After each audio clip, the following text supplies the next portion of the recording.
NBC Sports presents the best of the National Football League, an interconference game. Today from Lambeau Field, it's the Houston Oilers versus the Green Bay Packers. Today's game is brought to you by Dodge, with the new 6-passenger Dodge Aries K and the new Ram Tough Dodge pickups and vans. By Schlitz, the Master Brewer's Brew. It's today's Schlitz. Go for it. And by Alcoa, producer of energy-saving aluminum. And by the revolutionary new twin-action Norelco Rotatrack razor.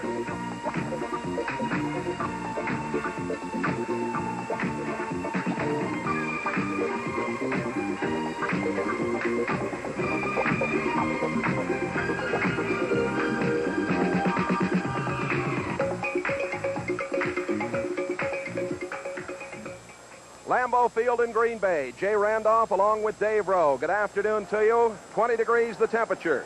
The field in excellent shape. There is Jan Stenerud, the former Kansas City Chief, now kicking for the Green Bay Packers. He's set to put it in play. Hope you'll enjoy it wherever you are. The kick coming down. That is Jeff Groth, who brings it up over the 15, across the 20 to the 22-yard line. And the tackle made by Mark Lee, number 22, and the Oilers are put it in play. We've got another kicker to show you, Chester Marco. You may not have known it, but he was signed by Houston yesterday. Tony Fritsch with a herniated back, and Chester Marco, the 4th leading scorer all-time in Green Bay history, is now kicking for the Houston Oilers. Here are the Oilers set to operate from their own 22-yard line, an important game for them. They're 9-5, one game behind Cleveland.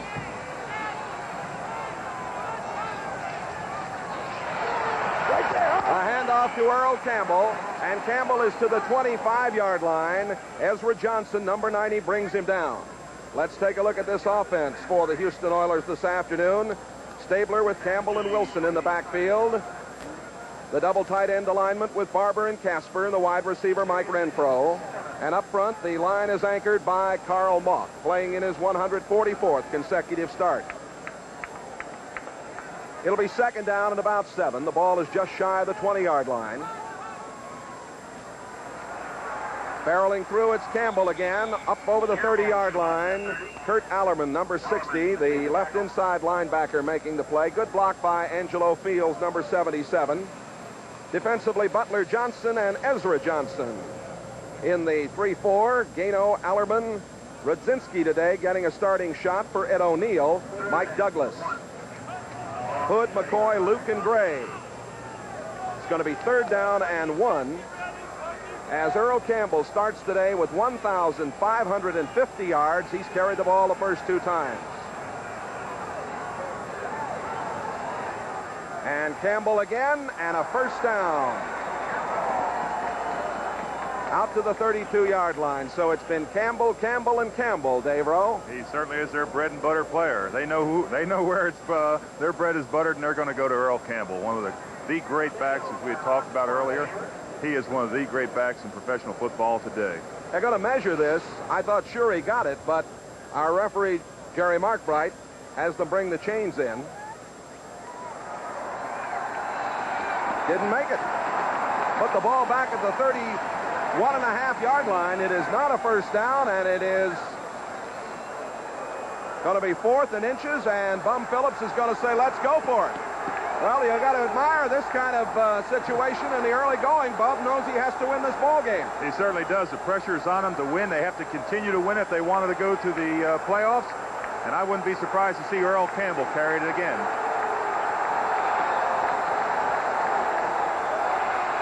Mike Barber on the wing. Campbell cracks in. He got it. Great effort by the big back. Give you an end zone view of the Tyler tank. Earl Campbell stopped by Johnson. What a dominant force in the National Football League. You can see Earl Campbell as he gets initially stopped at the line there, but his second effort and his leg drive just gets that first down. That could have been a critical play. But the Packers today are going to play with pride, Jay. Campbell is just in his third year. He's already the all-time leading Houston Oiler rusher. Green Bay 5-8-1 on the year. Houston 9-5. Stabler, play action. Out it comes. And that is Campbell at the 40. Up to the 42-yard line, short of the first down. Or check it, that was Tim Wilson. Wilson taking the pass. That's his 26th catch of the year. Allerman 60 and Ruzinski number 70 making the tackle. Wilson out of Maryland, who complements Campbell in that backfield alignment. He certainly does. I saw the comparison that Tim Wilson said. He said that they both are about the same size, but Earl Campbell certainly has it more compact.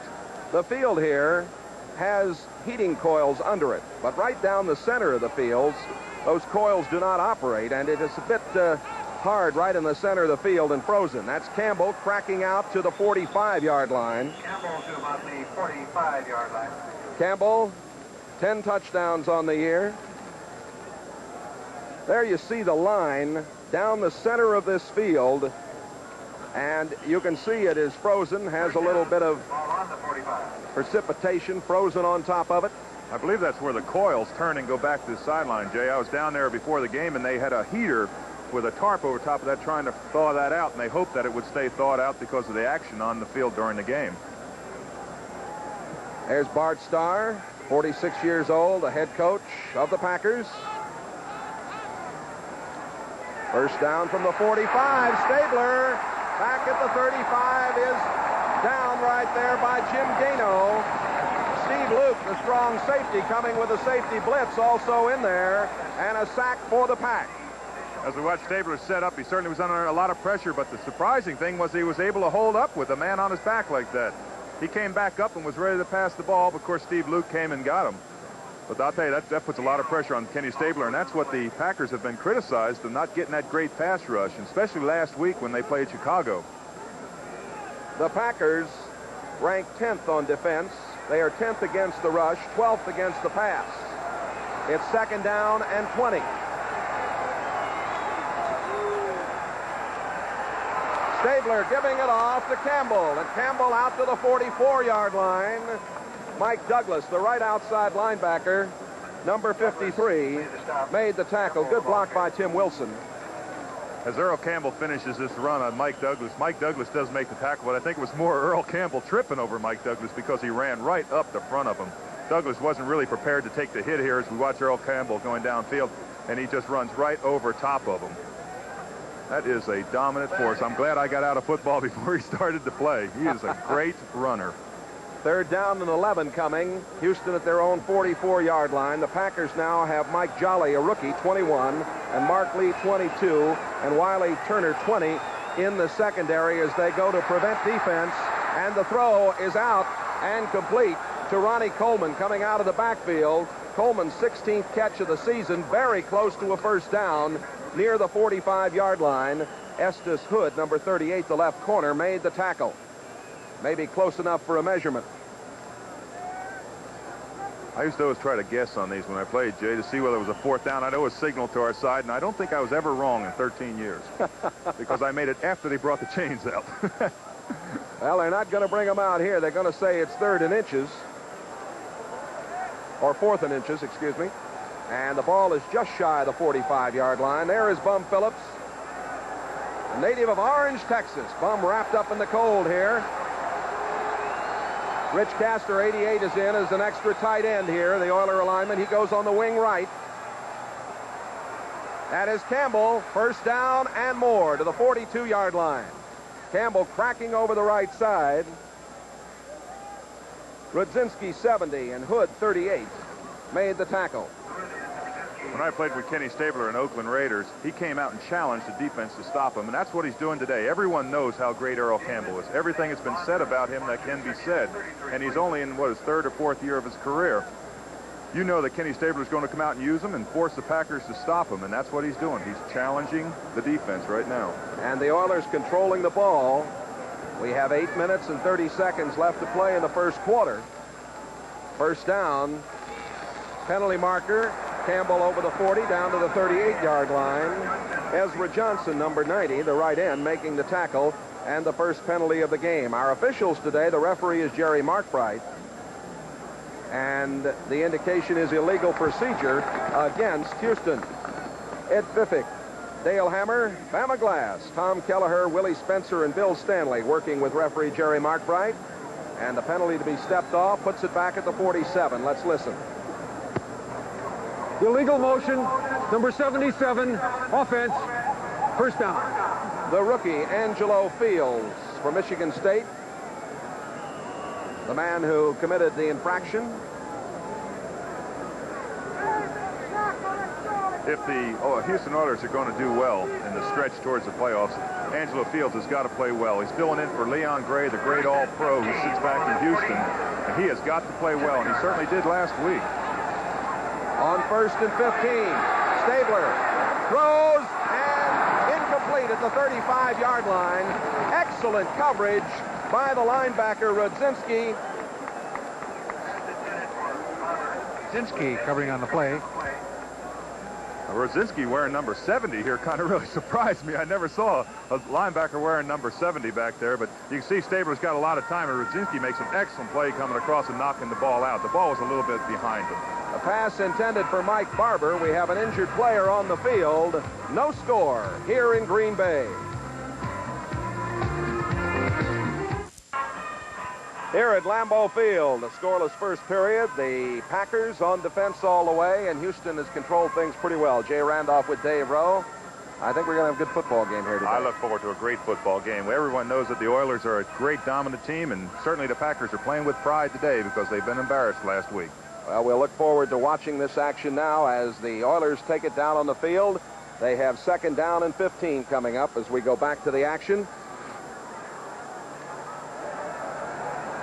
9 men up on the line, and they show the blitz, and the handoff goes to Carpenter.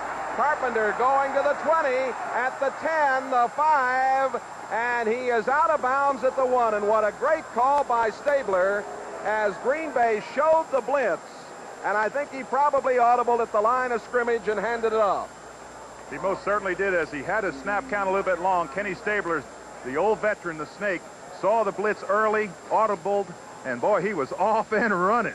I mean, he took off through the hole and all the way down to the 1-yard line, picked up a couple great blocks. They had 9 men up on the line of scrimmage, and certainly once he broke through the line, he was off and running. Carpenter came into today's game with 271 yards, as you see, and he just came up about 2 inches short of a touchdown. It would have been his 3rd of the year. Carpenter stays in the game and is back there in a full house along with Campbell and Wilson. Carpenter on the wing, and here comes Earl Campbell, and touchdown Houston. Well, they used up a lot of time. We have 7:44 remaining in the first period, and Houston marches in. This is the thing that Earl Campbell does so well. He controls the ball. As the Houston Oilers have done here, they've used almost 8 minutes of the clock, and it's just a little easy jog in there. Well, the fans are buzzing now because they're going to see Chester Marco, the 9-year veteran from Hillsdale, Polish-born kicker, and he is on, signed yesterday, 4th-ranking kicker in Green Bay history, kicking for Houston. And it is up, and it is no good. And the fans here giving Marco quite a razzing. So, the Oilers are on the board with 7:44 remaining first quarter. Marco misses, 6-0.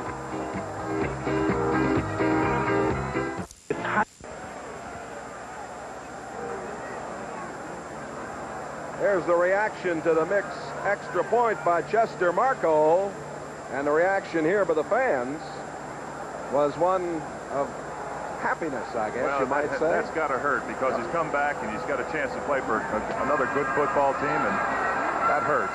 Short kickoff taken by Fred Nixon. Now down on the ball as it was fumbled was Harlan Huckleby. Huckleby alertly falling on the ball at the 18-yard line.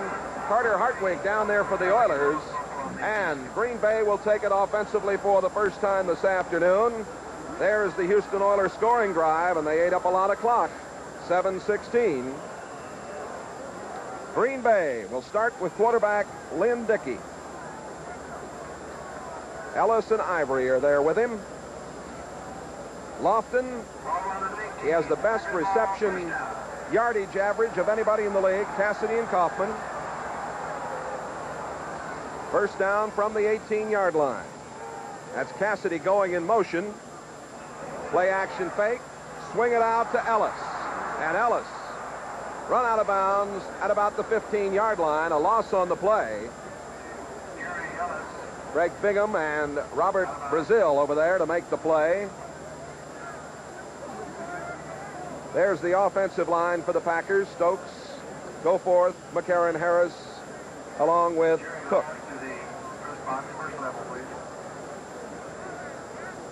Ball back at the 15-yard line, a loss of about 3. 7.5 to go in the first quarter. 6-0. The Oilers lead the Packers. Lambeau Field, Green Bay. The temperature 20 degrees.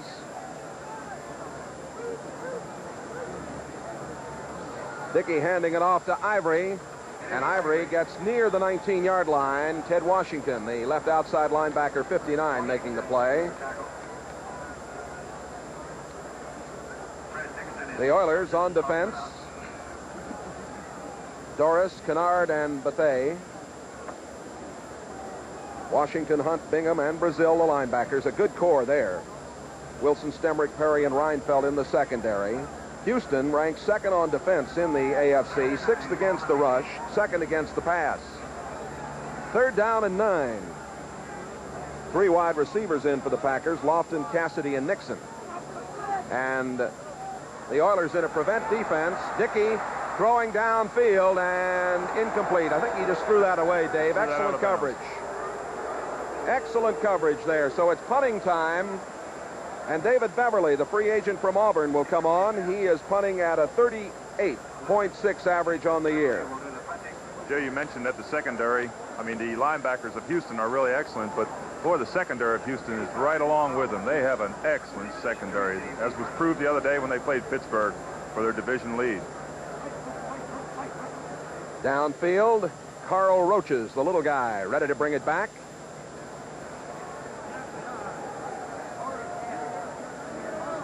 Uh-oh, Beverly gonna run. In trouble, that's all he could do. Up the sideline, first down. Oh, it's gonna be close. I think he got it. I think he got to the mark. Woo! A good rush was put on, and Beverly thought he couldn't get it away, and then found running room up the left side. He got a great peel back block on that play, too. It's the only thing that sprung him free. It's a first down. Beverly was under a lot of pressure here, and all of a sudden he sees 42 come in there. He starts taking off, but watch this block back here on number 39. Boom, that's what got him free on that. That was a great block by Vicky Ray Anderson. And the man coming in there trying to block the punt was Boobie Clark, who does such an excellent job on the specialty teams. Well, good work by David Beverly. Bart Starr, a great star at Alabama and a great star here in Green Bay for Mr. Lombardi. 1st and 10 from the 29-yard line. Eddie Lee Ivory out over the 30 to the 32. 6.5 to go in the first quarter. Oilers leading 6-0. Brazil on the tackle, the right outside linebacker, number 52. This telecast is presented by the authority of the National Football League. It's intended for the private use of our audience. Any rebroadcast or other use of this telecast without the express written consent of the Packers and the NFL is prohibited. Cleveland with Brian Sight to Calvin Hill, 18 yards. 7-0 over Minnesota in the first quarter. 2nd down and 7. The pitch coming back to Ellis. Ellis trying to get outside is in trouble. Excellent pursuit by the defense that time. The Oilers, and leading the way was Washington, 59, along with Elvin Bethea, number 65. That's the thing that the 34 defense is so known for, the great pursuit. You've got 4 linebackers, 3 defensive linemen, and you can get 4 linebackers to that play in a hurry. And proof of the pudding was that Ted Washington was the opposite side linebacker. He was a left linebacker and made it across to make the tackle. 3rd down and 9 for the Packers. They are operating at their own 30-yard line.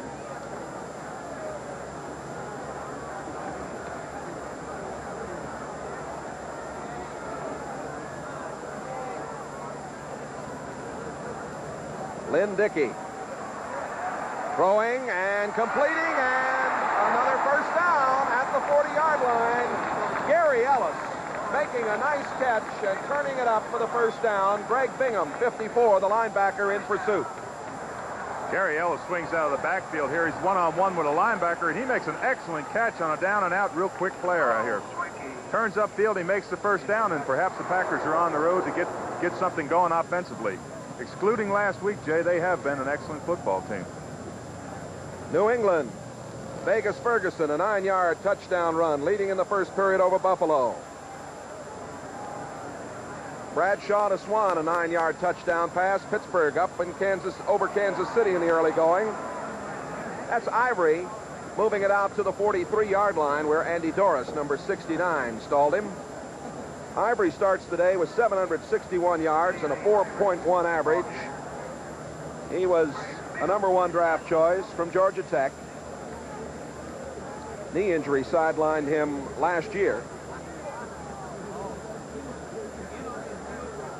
The Packers right now are using a double tight end alignment with Paul Kaufman, 82, and Carl Swanky, 67.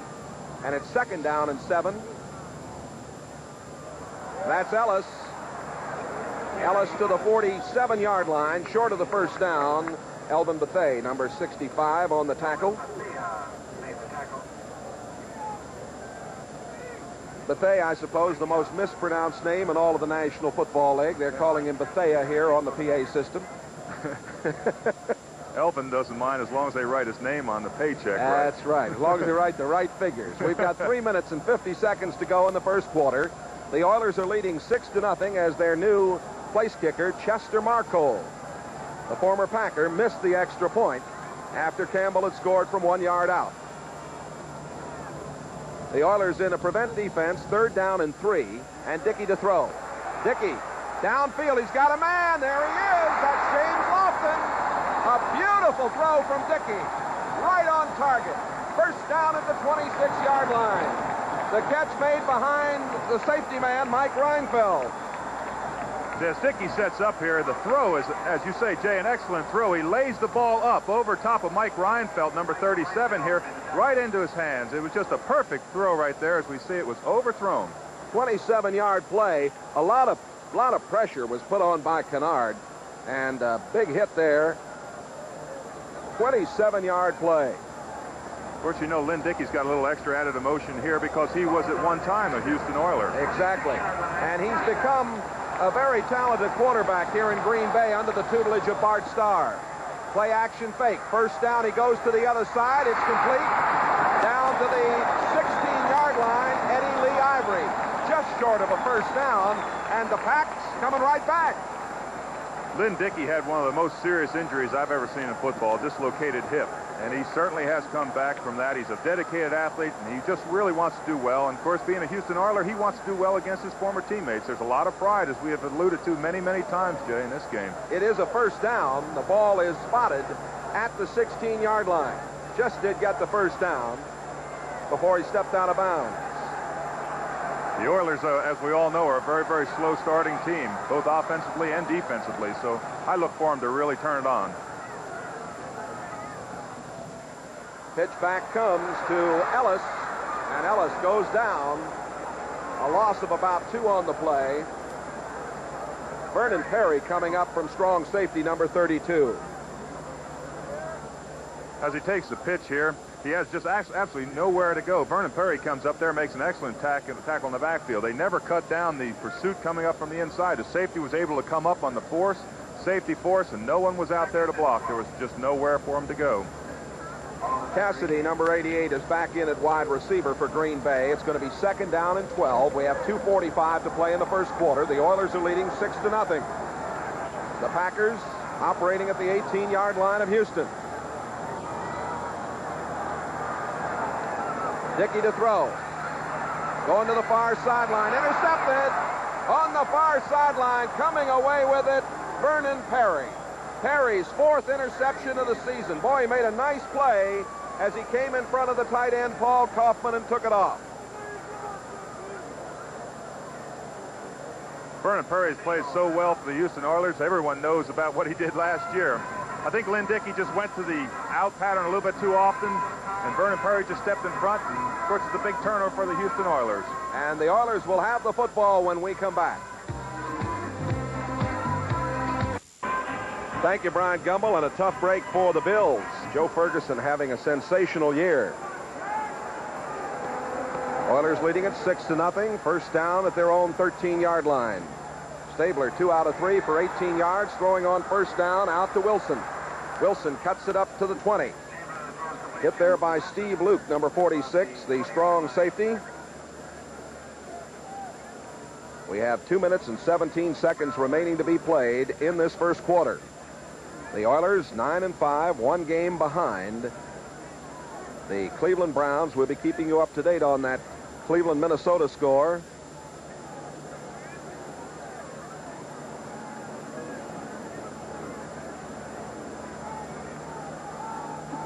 On second down and 3 from the 20. And the call going to Earl Campbell.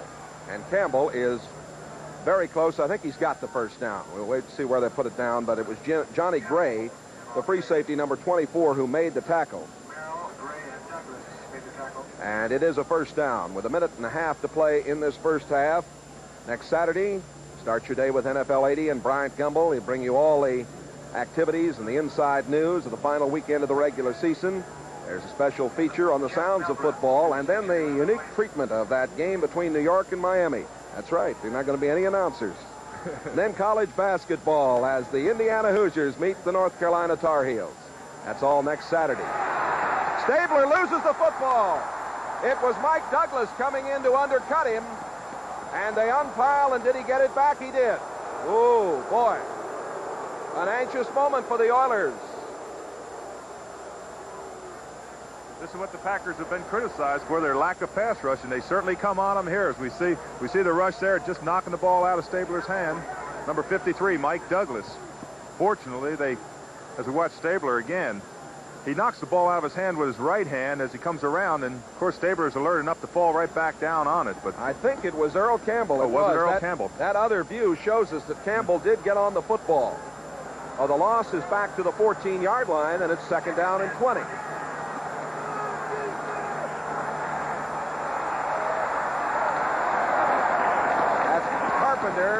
To the 16-yard line. Johnson, number 99, on the tackle. Johnson, the nose guard out of Maryland. Strong, very quick performer. In a third down and a long situation, I don't know of a better quarterback than Kenny Stabler. I rode his arm to the Super Bowl, and I've got great admiration for him. He's one of the finest all-time quarterbacks, percentage-wise, yardage-wise, in every way. The snake. And they're going to let the clock run down to the end of the first quarter. And after one period of play here at Lambeau Field in Green Bay, Wisconsin, the Oilers have the lead 6-0 over the Packers. Back with more action. With Dave Rowe, this is Jay Randolph at Lambeau Field, Green Bay, Wisconsin. We're going to have third and about 18 coming up. The Oilers have only Rob Carpenter in there in the backfield now as Billy Johnson has come on, number 84, and along with Casper and Renfro, 82, and Barber, 86. They're all in there. Third down and 19. The Packers go into their prevent defense with Jolly and Lee into the secondary. Stabler with a deep drop. He swings it out to Carpenter. Got a block at the 20, the 25, up to the 30, short of the first down by about 3 yards. The Packers looking for Stabler to go long, and he swung it out and almost made it work for the first down. McCoy, let's see, it was Wiley Turner, number 20, on the tackle as we take a look at the play again. What a block by my old teammate here, Carl Malk, number 55. One of the few players in football that still wear black shoes. He said that's the way he gets notoriety as a center. Punting situation. Cliff Parsley, at the moment, carrying the best average in his career, 40.7. Downfield it comes. Fred Nixon takes it. He's at the 35. Little running room to the 40 and up to the 44-yard line.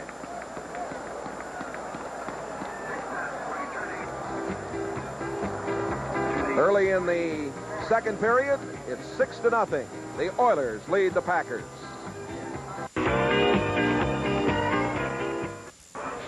Well, we're in Green Bay, and gangrene is set in. There he is, right there.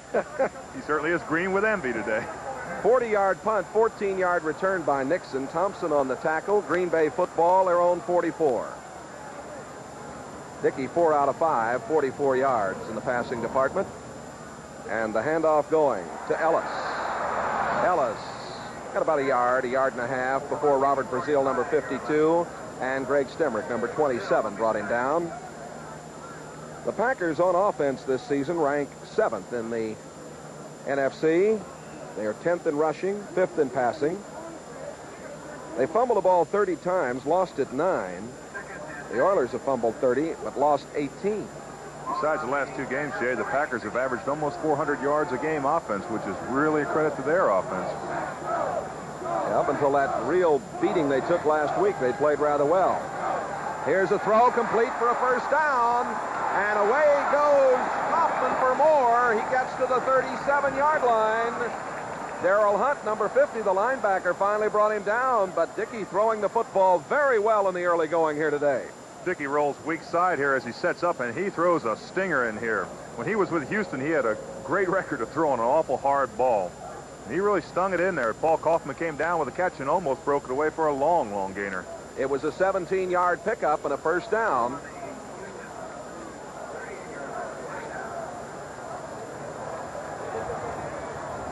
That's Cassidy wide to the right at the top of the screen.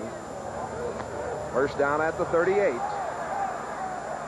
Ellis, they're not getting much with that play, I'll tell you.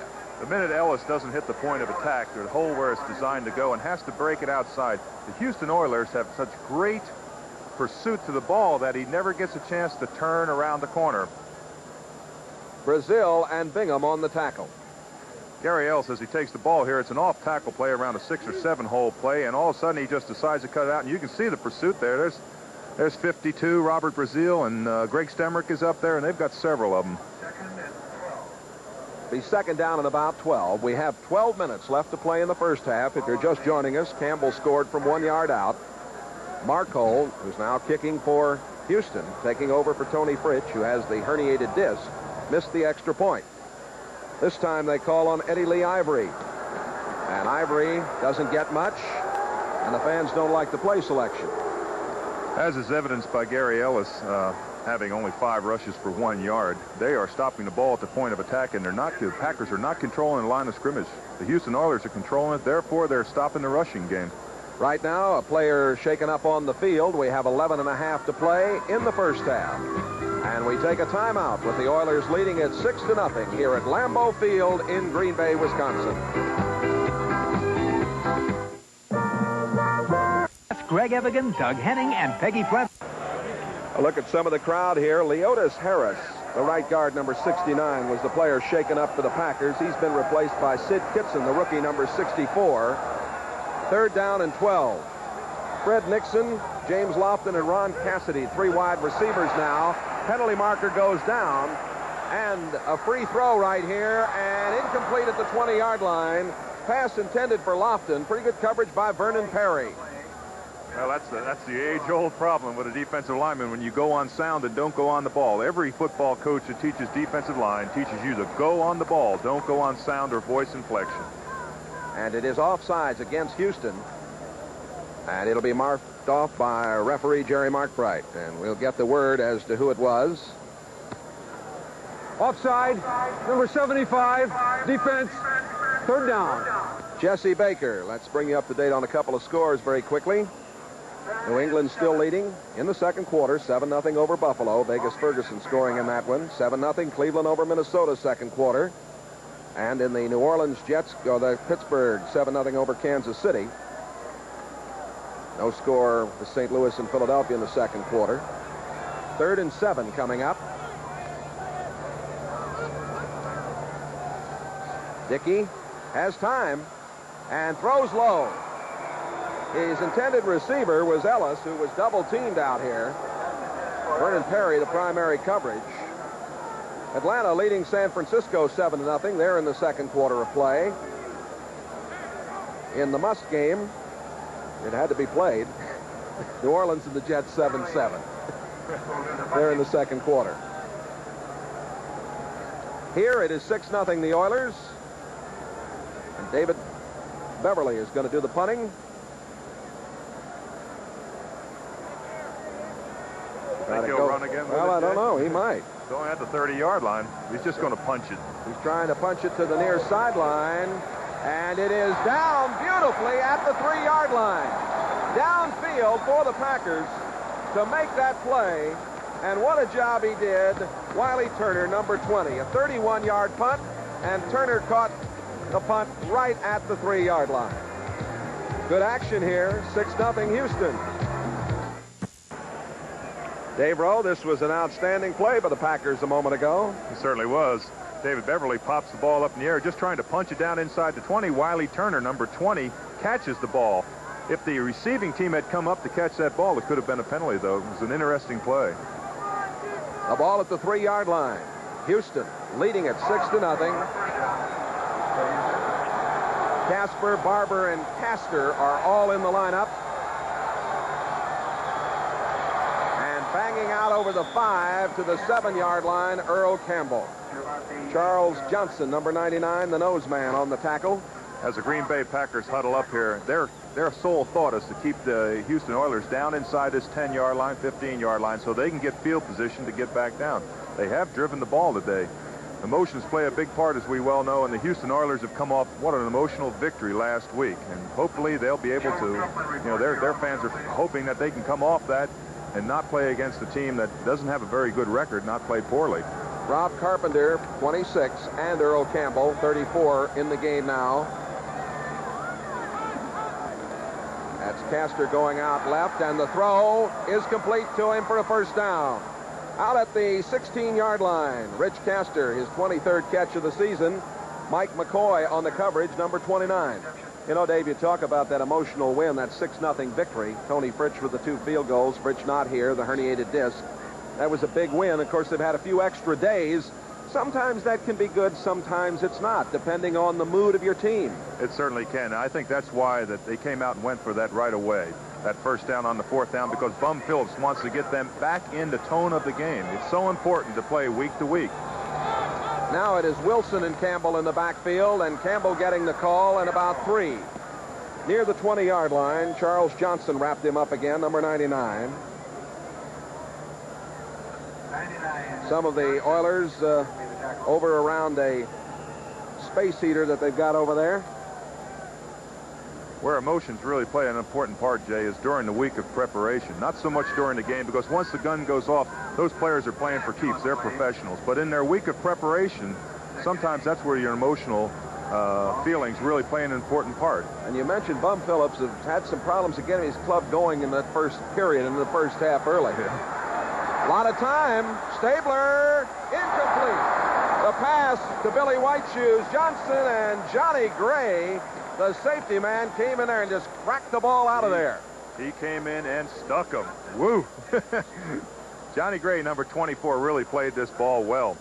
As Stabler drops back to pass, he certainly has time. He's moving around in the pocket. He's got nothing in front of him at all. We can see Tim Wilson there waving. And look at Johnny Gray come up here and pop that ball out. He stuck him. Stabler now is 5 out of 7, 49 yards. Dickey also 5 out of 7. He's thrown for 61 yards. Now Carpenter and Coleman are in the backfield. It's 3rd down and 8. Stabler swinging it out. Carpenter, and a fine open field tackle.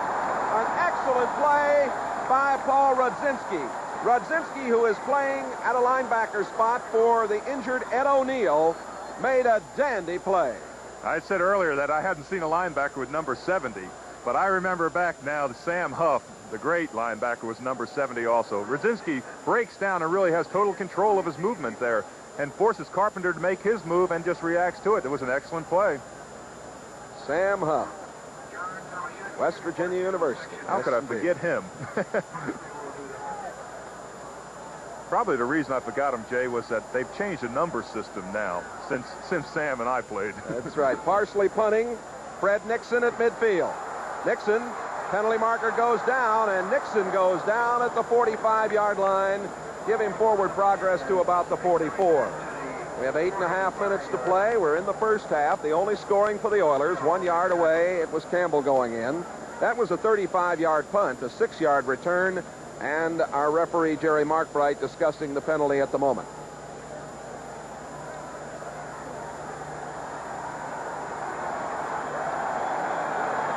Holding against the Green Bay Packers. And also clipping was indicated.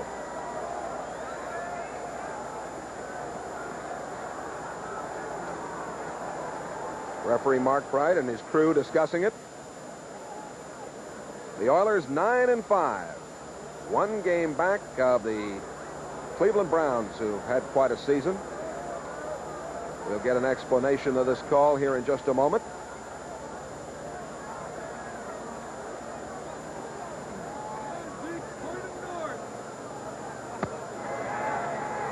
Illegal use of the hands.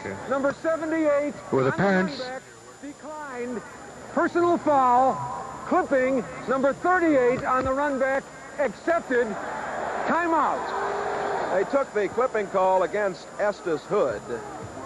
And with 8.5 minutes to go, a timeout here at Lambeau Field with Houston leading the Green Bay Packers 6-0. Well, as you look at A.O. Bum Phillips, there's the rushing yardage up to now. Oilers very dominant in that department. 1st and 10 at the 35-yard line for the Packers.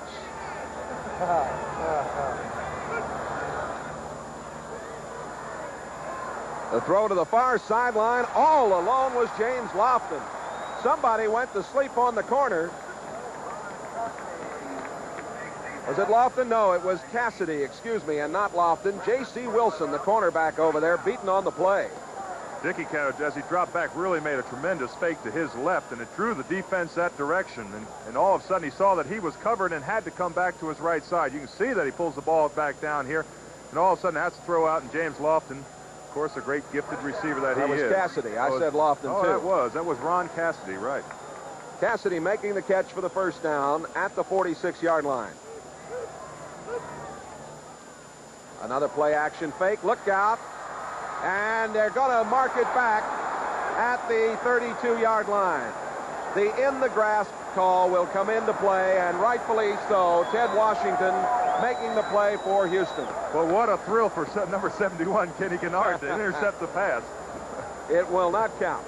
You know, I had 11-yard average catching passes during my career. Lynn Dickey is in the arms here, and he certainly is. They stopped the play right here to keep the quarterback from being injured. But he does throw the ball off, and Kenny Kennard intercepts it. And what a thrill for a defensive lineman. The officials doing an excellent job on that call. 3 wide receivers in now for the Packers. Lofton, 80, Cassidy, 88, and Nixon, 84. Lofton starting the day with a 17.1 average per catch. He's already gone over 5 times this year, Jay. Over 100 yards in receptions, which is quite a tribute. Lynn Dickey steps up and throws, and it is no good. Fred Nixon made the catch, but didn't get both feet down, and really, that was a matter of concentration right there. The coverage by Stemrick and Perry. Thursday at 8 Eastern Time, games people play. The finals of the 3-ton tug-of-war. You'll see the New Orleans firemen battle the steelworkers, and believe me, that's a battle. Then a fun look at the world's shortest pro basketball team, led by Billy Barty, and an inspiring visit with marathoner Peter Stredwick.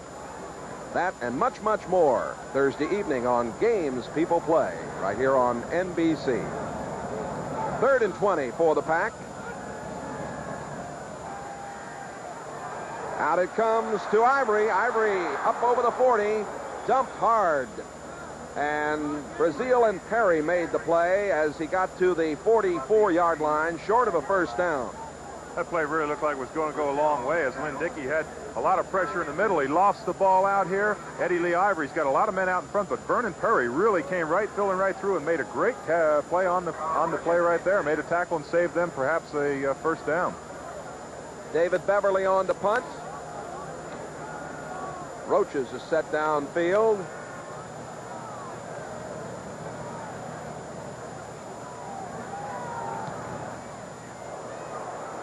high spiral, looking up into the sun. Roach is at the 20, and he gets out to the 24-yard line. Good job by Roaches looking into that sun.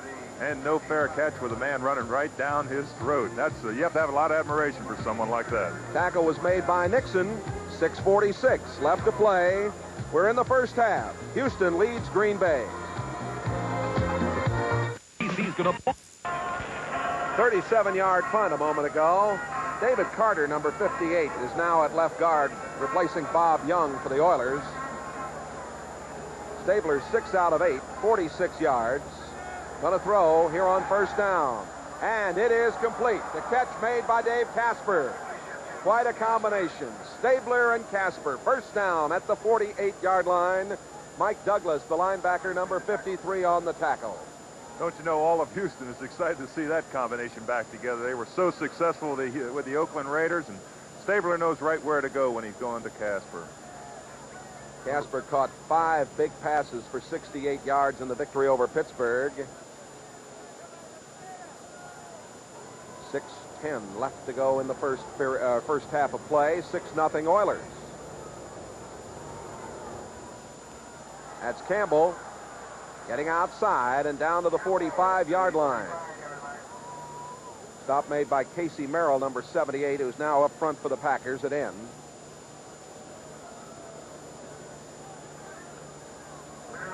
I was watching that time David Carter, number 58, who came in and replaced Bob Young. What a force Bob Young has been. 15 years in this league.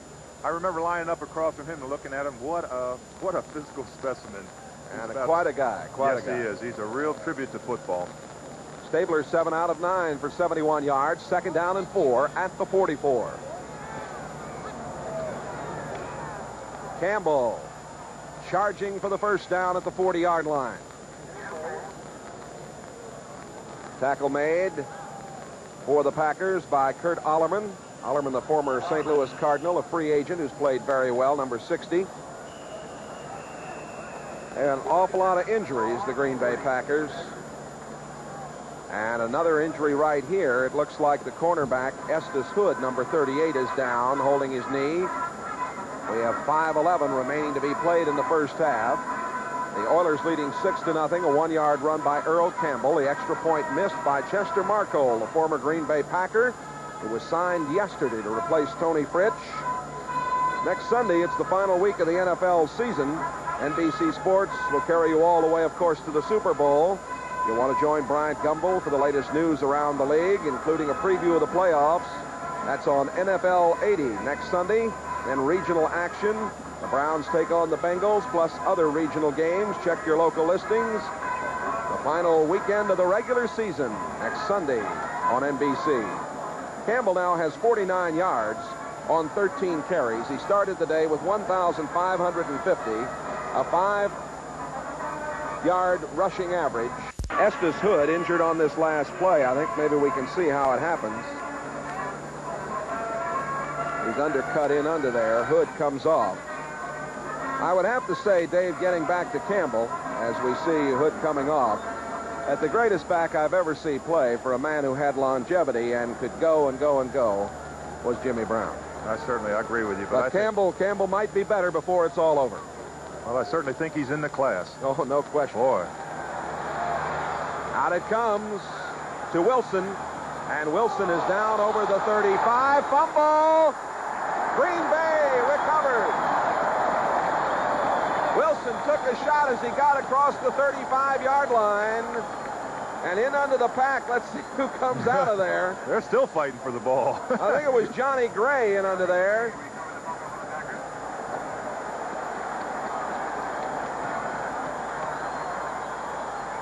Tim Wilson takes a little swing pass here, starts to cut back upfield. You can see the pile. He's got it hanging out there, and of course gets knocked out of his hand, and it's a mad scramble for the ball, and it does look like it was Johnny Gray who came up with the ball. He's already had 4 or 5 interceptions this year and leads the team in fumble recovers also. The turnovers, 1 apiece. 1st and 10 for Green Bay from their own 34-yard line. 4:45 to go in the first half. And the handoff to Eddie Lee Ivory. Ivory across the 35 to about the 37-yard line.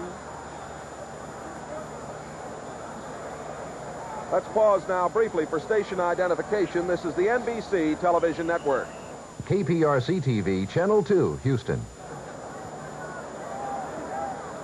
With Dave Rowe, Jay Randolph at Lambeau Field, Green Bay, Wisconsin. The Oilers 6, the Packers nothing. Clock running with 4:10 to play in the first half. Last tackle to Ken Kennard, the middle guard of the Oilers. 2nd and 7. Coming to the near sideline, Ivory cuts it up and very close to the first down. John Corker, the linebacker, 57, who is in the game now, making the play.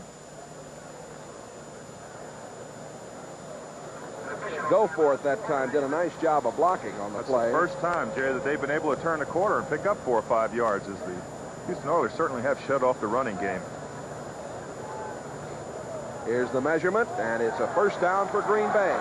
3 minutes and 52 seconds of playing time left in the first half. Coming up next, we have the Oakland-Denver action or Miami-Baltimore action for you. Depending on what area of the country you'll be seeing the second half of the doubleheader this afternoon. Check your local listings. Stay with us for more football action. Jesse Baker, 75, has replaced Elvin Bethea at right end. 1st and 10 from the 44-yard line. Dickey under pressure, throws, and it is incomplete. He had to get rid of that one quickly. A lot of pressure that time by Ted Washington, the linebacker. Coverage, J.C. Wilson and Reinfeldt. The intended receiver probably was James Lofton. Had J.C. Wilson not slipped down, he would have intercepted that ball that time. There's a stat on Lynn Dickey. He has been, as we mentioned, bothered by injury, but he's had a fine year here. 2nd and 10. He's thrown for more yards than Stabler this season. Yes, he has. He's right at 60% completions also, Jay, which is really something. The Oilers in a nickel. And Dickey down the middle, and it is complete. That is Cassidy inside the 20 and all the way to the 13-yard line. Mike Reinfeldt, the safety man, makes the tackle, but a fine play between Dickey and Cassidy for a first down. As Cassidy came across the field on a crossing pattern, there evidently was a breakup in their zone coverage because there was no one near him. You can see Ron Cassidy out there, number 88, as he's heading towards the sideline, and Mike Reinfeldt, of course, brings him down. Reinfeldt was complaining there that Cassidy had pushed him in the face mask. Ooh, and did he take a tumble there? And Cassidy is shaken up on the play. A 43-yard pass. Dominic Gentili and Jim Pop and the training crew working on Cassidy on the far side. This has certainly been the entire story for the Green Bay Packers this year. On their injured reserve list, Jay, they've got 17 players on their injured reserve list. And this just compounds. It just seems like it's just been I've been down talking with some of the coaches earlier, and they certainly have just gone through a tremendous number of players this year. And there is Bart Starr, a quarterback at Alabama. Started something down there because there were some other fellas come along, Namath and Stabler. Yes, he did. I'm so old, Jay, I played against Bart Starr. Ron Cassidy is up and coming off under his own power. 3:06 remaining to be played. First half at Lambeau Field. The temperature 20 degrees. The sun shining brightly. And as usual, a sellout crowd sitting in. The Houston Oilers leading 6-0, but that lead in jeopardy right now. Carl Swanky, 67, has come in as the extra tight end and will work with Paul Kaufman for the Packers. They have Ellis, 31, and Ivory, 40 in the backfield with Lynn Dickey quarterbacking the club. Kaufman going to the right side. Lofton is set left. First down at the 13-yard line. Dickey to throw, and it is incomplete. It hit the official. He was trying to hit the back out of the backfield, and it just never developed. Brazil 52 right there, and a couple of his mates really messed it up. They weren't fooled. That was a tight end delay play to number 82, Paul Kaufman. He delays on the line and looks as if he's blocking and then takes off across the field away from the coverage. It's called tight end delay. It's one of a very, very effective play because you actually lose concentration on him. The linebacker that's covering him loses concentration when he sees him just blocked there. Then all of a sudden he sneaks across the field, and it's been a very, very effective play for a lot of teams. There's Jan Stenerud now doing the kicking for Green Bay. Pitch back comes around to Kaufman, and Kaufman is at the 10. Run out of bounds over there by Greg Bingham. J.C. Wilson, Darrell Hunt also over there. The clock stopped with 2:36 remaining in this first half. An interesting thing on that play is that J.C. Wilson is certainly a finely coached player, because on that play it's so easy on an end around to try to pursue and get back to the play. And J.C. Wilson came up, did his assignment, and of course made the play and brought up the third down situation. But many, many times that's where a defensive back is fooled. It is 3rd and 7 at the 10. Fred Nixon comes in, another wide receiver. Swanky coming out, the fellow who was the second tight end. That's Ivory going to the wing left. Dickey has time. He throws, and it is just off the outstretched fingertips of Eddie Lee Ivory. A tough catch for him. Greg Stemrick on the coverage. And we're going to get Jan Stenerud to come on. Jan, who, of course, was brilliant over the years for the Kansas City Chiefs in the heyday of the Chiefs and Coach Hank Stram. Stenerud is 3 out of 3 on the extra points and 1 out of 3 on the field goals. He follows Tom Burney and Chester Marcole here this season. 14 years of competition. Certainly has been over the years a very, very dominant force as a kicker. And a wonderful gentleman. Yes, played he at is. Montana State. Hank Stram used to call him Yansky. Come here, Yansky. An interesting thing, that Chester Markle extra point miss really looms as a big point right now. Stenerud puts it up, and it is good. A 28-yard field goal for Jan Stenerud. And the Packers are on the board with 2 minutes, 27 seconds to play in this first half. 6-3, the Oilers have the lead. Jay, we've got a ball game here today. As we said, no one really expected this ball game to be close. Everyone, knew the game that Houston played and had seen the game that the Green Bay Packers had played last week, and I don't think anyone thought that this game would be this close. But as we talked about earlier, pride is an important factor in a game. And last week doesn't have anything to do with this week. It certainly doesn't. You play them one at a time, and every week you get prepared to play the next opponent. And we're ready for a kickoff from Stenerud. Dropping back for the Oilers. We've got Groth and Roaches. That's Roaches 85 and Groth 81. Cleveland now leading Minnesota 13-0. And if that holds up, of course, extremely important for the Oilers to win here this afternoon. The kick to Groth. He's at the 15, the 20. Bumped at the 25 and gets to about the 27-yard line. Brian Cabro on the tackle. Number 65, I think he pronounces it Cabral. Right. At the 27, Houston. 2:17 with which to operate. And here is where Mr. Stabler is at his best. Yes, he is. The Alabama Rattler, we used to call him in Oakland. He certainly is. This is his part of the game right here. Carpenter is in there, and the pressure, and down he goes. Mike Butler, the 4-year man from Kansas, number 77. Fellow who has a lot of strength and speed, a #1 draft choice, making the play. Mike Butler just drove Morris Towns back on that play. Morris Towns never got set up, and Mike Butler got to him before he set up and just drove him back into the play. Coming down to the 2-minute mark, and we're going to get the 2-minute warning right here. That gives us time out to sell a few items for you. 6-3. The Oilers are leading the Packers. We'll be back with more right after this. A look at Lambeau Field, the home of the Packers. Incidentally, they have won all 3 of their home games here this year. 2nd down and 20 after the sack. Carpenter Coming out to the 20, cuts outside 25, 30, 35, first down all the way to the 37. They were looking for the pass, an excellent call. Mike Douglas, the linebacker, on the tackle. That's the second time this afternoon that Stabler, when it was long yardage, obvious pass, gave it to Carpenter, and he did the job. There are a lot of great quarterbacks in the NFL, but I don't know of one that has more total control of the game than Kenny Stabler. He is very, very unemotional, but yet inside he's very emotional. And I've never seen a quarterback, we used to always say in Oakland that he had ice water in his veins because he is in total control at all times and knows what he has to give. You know, as the clock is stopped now, the Oilers taking a timeout. They have 2 left. The Packers have 3.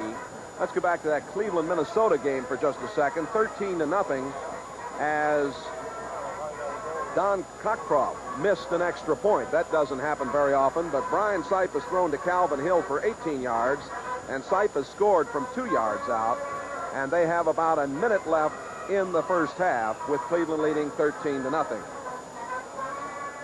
Carpenter now has 69 yards on 3 carries. That's, I think, if I am correct, 23-yard average. Stabler batted away. Mike Butler, number 77, batting it away as he was trying to swing it out to Carpenter. There is Butler, 4-year man from Kansas, lives in Madison, Wisconsin. A really complete player and one of the leaders of the pack. And the Packers today doing an excellent job of putting pressure on Stabler. Yes, they certainly have. When they're not getting to him, they're still getting into a space and putting those hands up. And as a quarterback sets back there, if you don't have that pressure in front of him, those people right up in front of him, it's very, very easy for the quarterbacks, quality of quarterbacks today, to hit these players. Penalty marker down. Stabler throws complete. And the catch made by Billy Johnson. Johnny Gray immediately on the tackle. The gain is out to the 44-yard line, but there is a penalty marker down. Offsides indicated against Green Bay. I think it might have been the nose man, Charles Johnson, number 99, who jumped off. We have 1:39 to play. We're in the first half.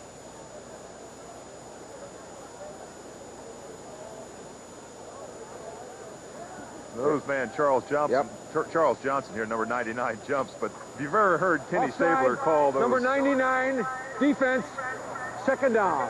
If you've ever heard Kenny Stabler call the calls, he's from Alabama, down near Gulf Shores there, and he calls them way down with that southern drawl, and I'm sure that Charles Johnson, being from up in this area here, hasn't been used to that type of language. Hasn't heard that old drawl enough, huh? I used to love listening to Stabler. 2nd and 5 at the 44. Stabler going long downfield, and it is incomplete. The pass was intended for Billy Johnson. Right with him, McCoy, and Steve Luke was also back there, and they were in a race. 1:36 to go with the clock stop.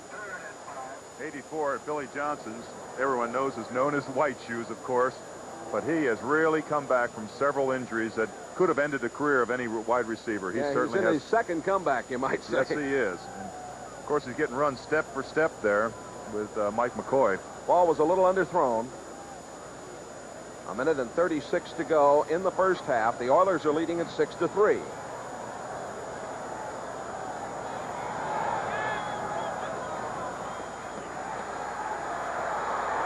Stabler throwing complete at midfield. That's Dave Casper. Casper not the primary receiver there. Good coverage by the Packers. Tackled by Mike Douglas, 53, and Paul Rudzinski, number 70. It'll be a first down at midfield. Clock rolling with 1:10 to play in the first half. Stabler to the far sideline, complete down at the 38-yard line. The catch made by Johnson, and he was immediately hit by McCoy over there. And now 1:01 left on the clock here. Every professional team practices this position, the 2-minute offense. And we'll be back to see how they do in the final minute of this first half. The Oilers 6, the Packers 3. Preceding announcement was furnished as a public service for the National Football League. Stabler gets it away, and it is complete. Down to the 16-yard line, and there it is again, Dave Casper.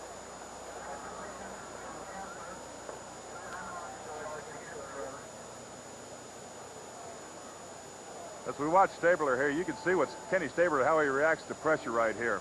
We see a hand come in and really get a grab on him right here, but he just stays. He just gathers himself back in there and throws a strike to Dave Casper, number 87 here, for a long gainer down to about the 15, 16-yard line.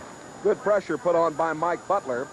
Casper is from just down the road here at Chilton, Wisconsin. Yes, he is. He's one of the very avid outdoors ice fishermen. There is Chester Markole, who missed an extra point in his first attempt for Houston. The fourth all-time leading scorer in Packer history, behind names like Don Hudson, Jim Taylor, Paul Hornung. Coming up next on NBC Sports, second half of our doubleheader, of course, the Raiders battling the Broncos. Most of you will see that game, or the Colts and the Dolphins.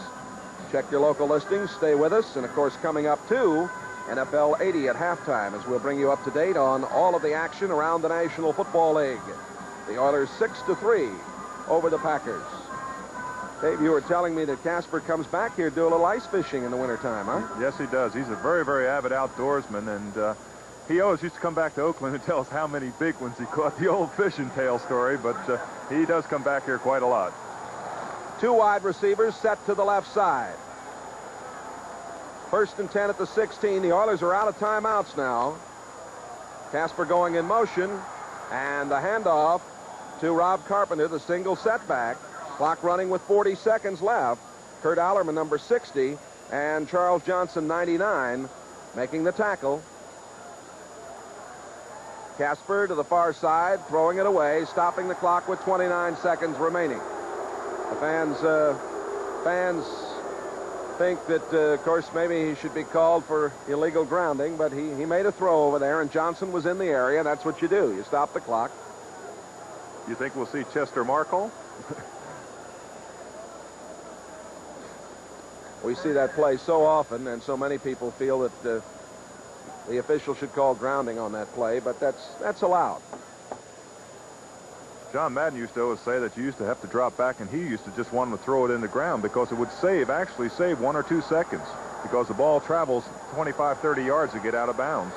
All right, now 3rd and 7. Here's the big play, and the throw, and the catch. And at the 10-yard line, they didn't get out of bounds. Johnny Ray making the stop on Mike Barber. And now the field goal kicking unit coming on. Clock running, 16 seconds. Trying to get set up.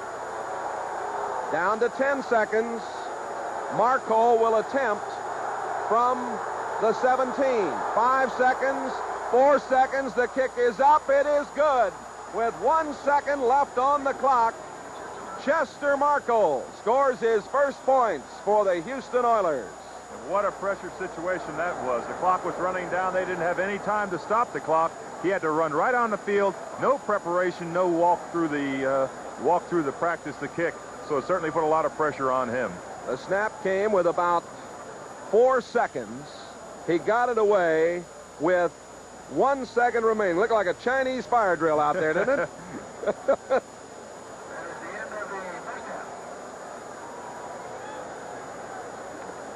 Right through the center, Jay.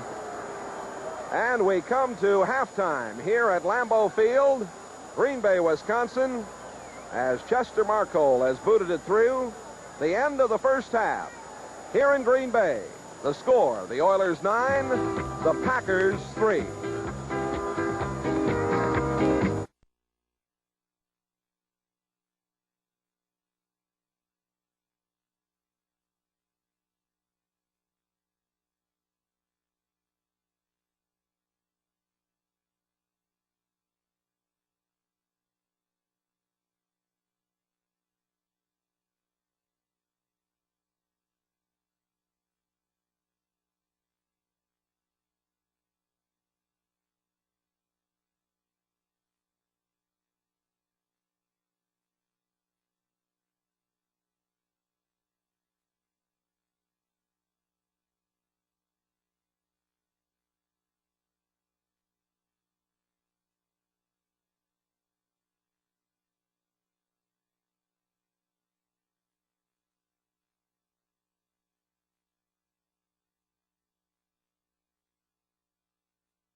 and established the rushing game. They've only broken one run for probably over 3 yards, 4 yards.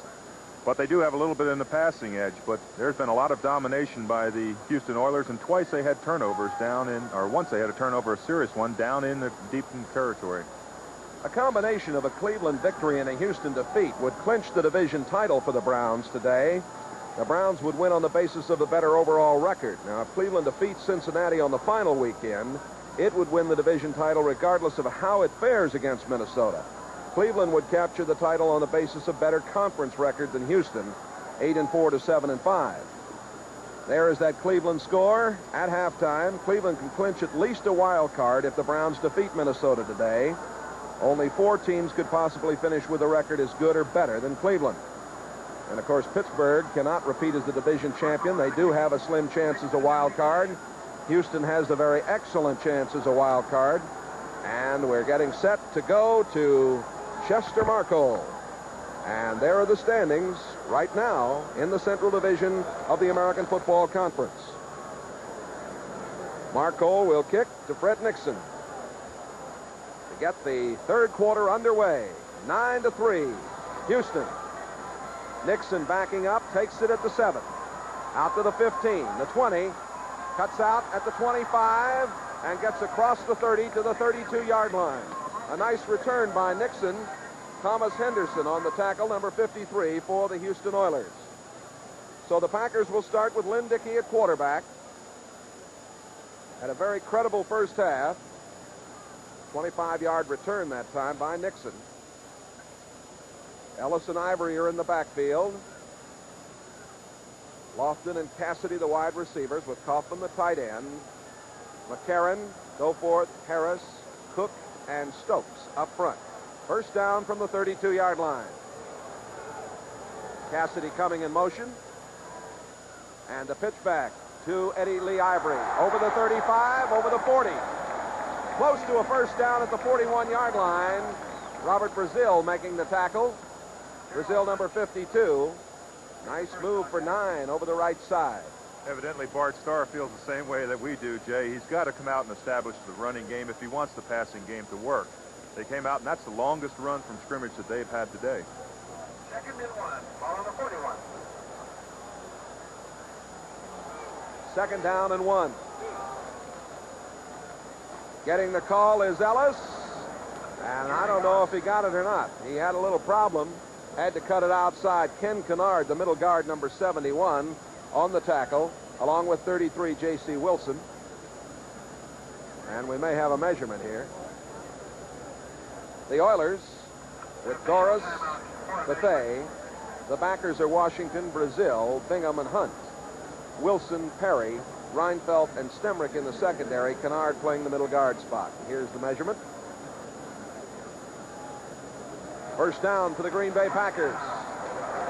Opening moments of the third quarter.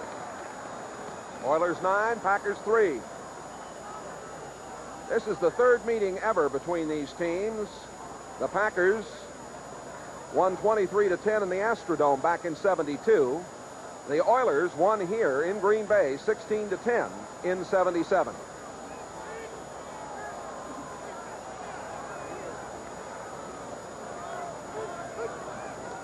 That was Kaufman going in motion, Dickey throwing and completing it to Kaufman at midfield. And he was brought down hard by Vernon Perry. What a hit by Vernon Perry, number 32. He certainly is a tenacious person back there. A free agent and one of just a long line of tremendous players out of Jackson State. He was originally a Bear and then went to Montreal, played in the CFL. To show how good a player he is, he's got 94 tackles already, and that's quite a tribute. The Packers have two fellows that have had over 100 tackles only twice in the history of the Packers organization.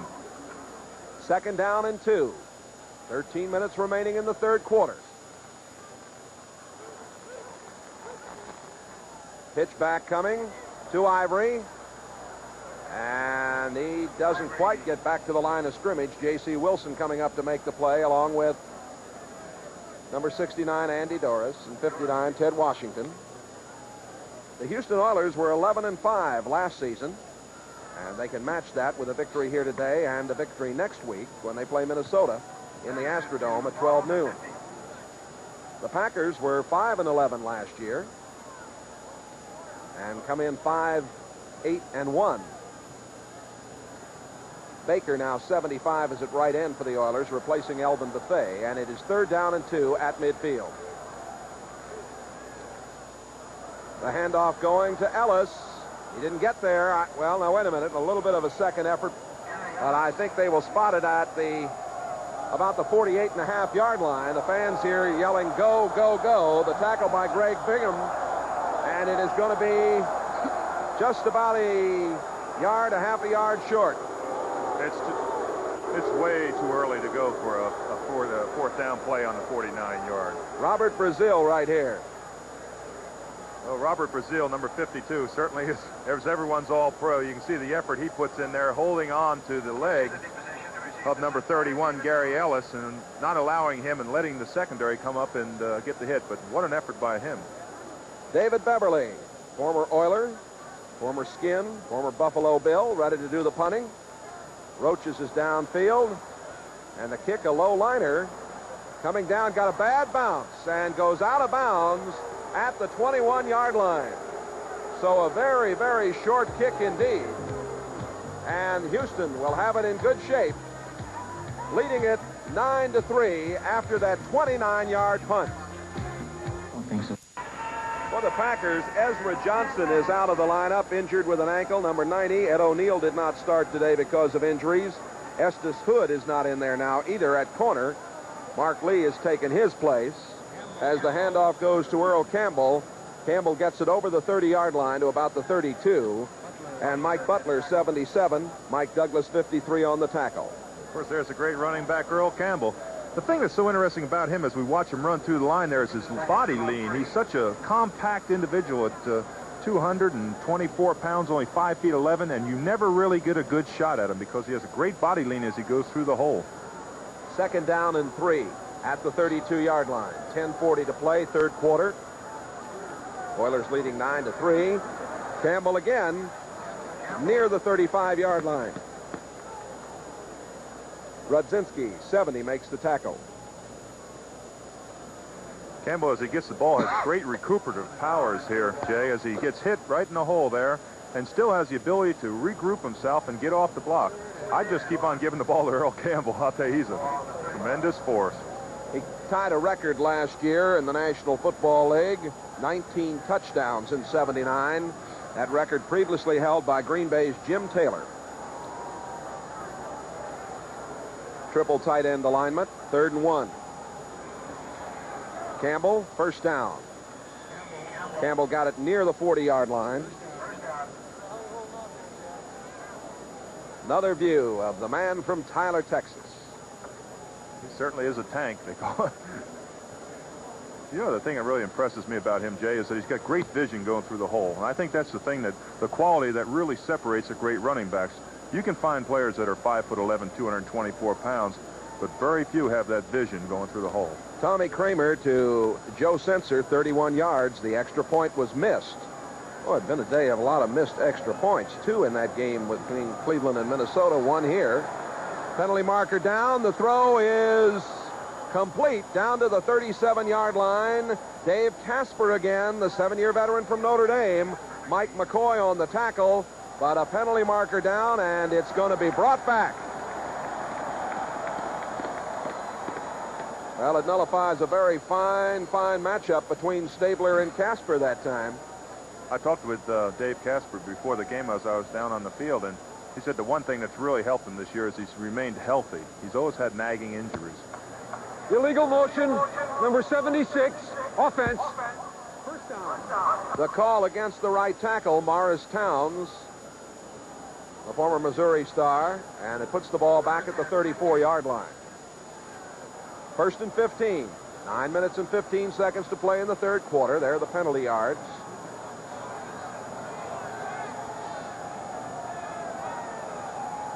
The pitch to Campbell, and a fine tackle by Steve Luke. The strong safety coming across, got him right along the shoe tops and brought him down, and if he hadn't, Campbell might have rumped. What a force on that play by Steve Luke. When I say force, that's what determines who's going to come up and force the play to turn in. You either have backer force by the linebacker or you have a corner safety force. That time, Steve Luke came up and turned Earl Campbell back into the pursuit. And of course, they stopped him for a very short gain. Now we've got Jeff Groth in the lineup. Wilson is out of there. Just Campbell behind his quarterback, Ken Stabler. Johnson, Casper also in there. And there is Earl Campbell, and they stopped him at the 37-yard line. An interesting statistic about Earl Campbell. You know what his passing average is, Jay? 27 yards a throw. He's thrown twice, completed one for 57 yards. I thought that was a pretty good average. Well, it's an excellent average, no question about that. That last tackle made by Rudzinski, and the gain to the 37-yard line. And now the Packers going into a prevent defense, and the rookie defensive back Mike Jolly in, along with the second-year man Wiley Turner. And we've got Rob Carpenter in there now, as you saw Campbell go out. 3rd and 12 at the 37. Stabler has time, out to Carpenter. He's in trouble, breaks away, and is all the way to the 40-yard line. Short of a first down, but what a job by Rob Carpenter. Right now, we'll go to New York and an update with Bryant Gumbel. Thank you, Bryant Gumbel. Bryant keeping us up to date on that action up in New England, and here's a punting situation now. Parsley getting it away, and it's picked up by Nixon, and he is spun out of bounds up the sideline. Whoa! Got banged pretty good at the 27-yard line. Jeff Groth was there to make the play. 6:57 remaining to be played. We're in the third quarter. 37-yard punt. Oilers 9, Packers 3. Bryant Gumbel keeping us up to date, as he does so brilliantly every weekend. 6:57 to go in the third quarter. Packers down 9-3. 1st and 10 for them at the 27-yard line. That's Nixon coming in motion. Play action fake. Dickey throwing back, and a good catch here on the near sideline. Nixon at the 40, the 45, and all the way out to the 49-yard line. And that brings them to their feet here in Green Bay. Brazil on the tackle.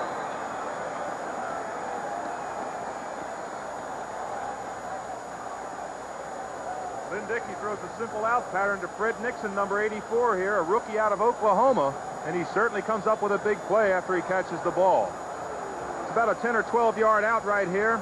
Stemrick was going for the interception, and Nixon, look, watch this move. He comes back here inside, eludes, picks up a couple blockers, and he gets it all the way out to the midfield. Picked up 22 yards on the play. The fans here whooping it up. A sellout crowd at Lambeau Stadium. That's Ivory going in motion. The throw out to Ivory. Set up the outside screen. He's down to the 45. Down to the 41-yard line. Mike Reinfeldt, the safety man. Darrell Hunt, the linebacker. They made the play. We had a safety blitz from the outside here. Lynn Dickey's under an awful lot of pressure and drops the ball off. Picks up the blockers here, and he's off and running a little bit. Eddie Lee Ivory, number 40, knows what to do when he gets it up there, and the crowd is coming on. A good block by the right tackle, 68, Greg Cook, who played at Arkansas. It's 2nd down and 1. The Packers at the Houston 41.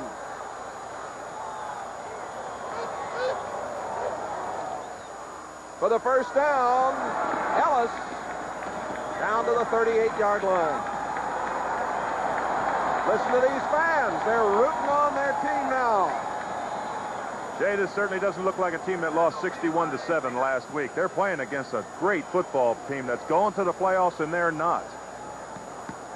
You saw Leotis Harris getting up slowly there, 69 for the Packers.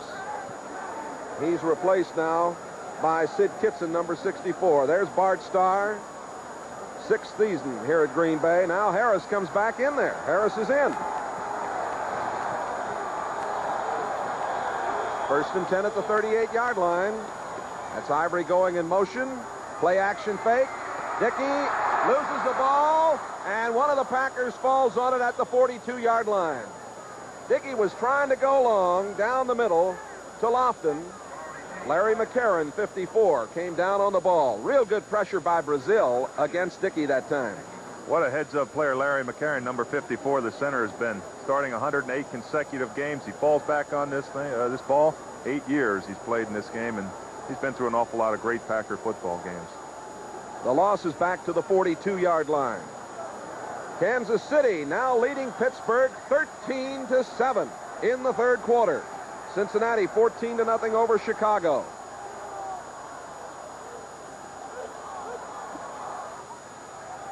That's Ivory sweeping. And the tackle made at the 39-yard line. Looked like he might get more, but an excellent play by Andy Doris, number 69.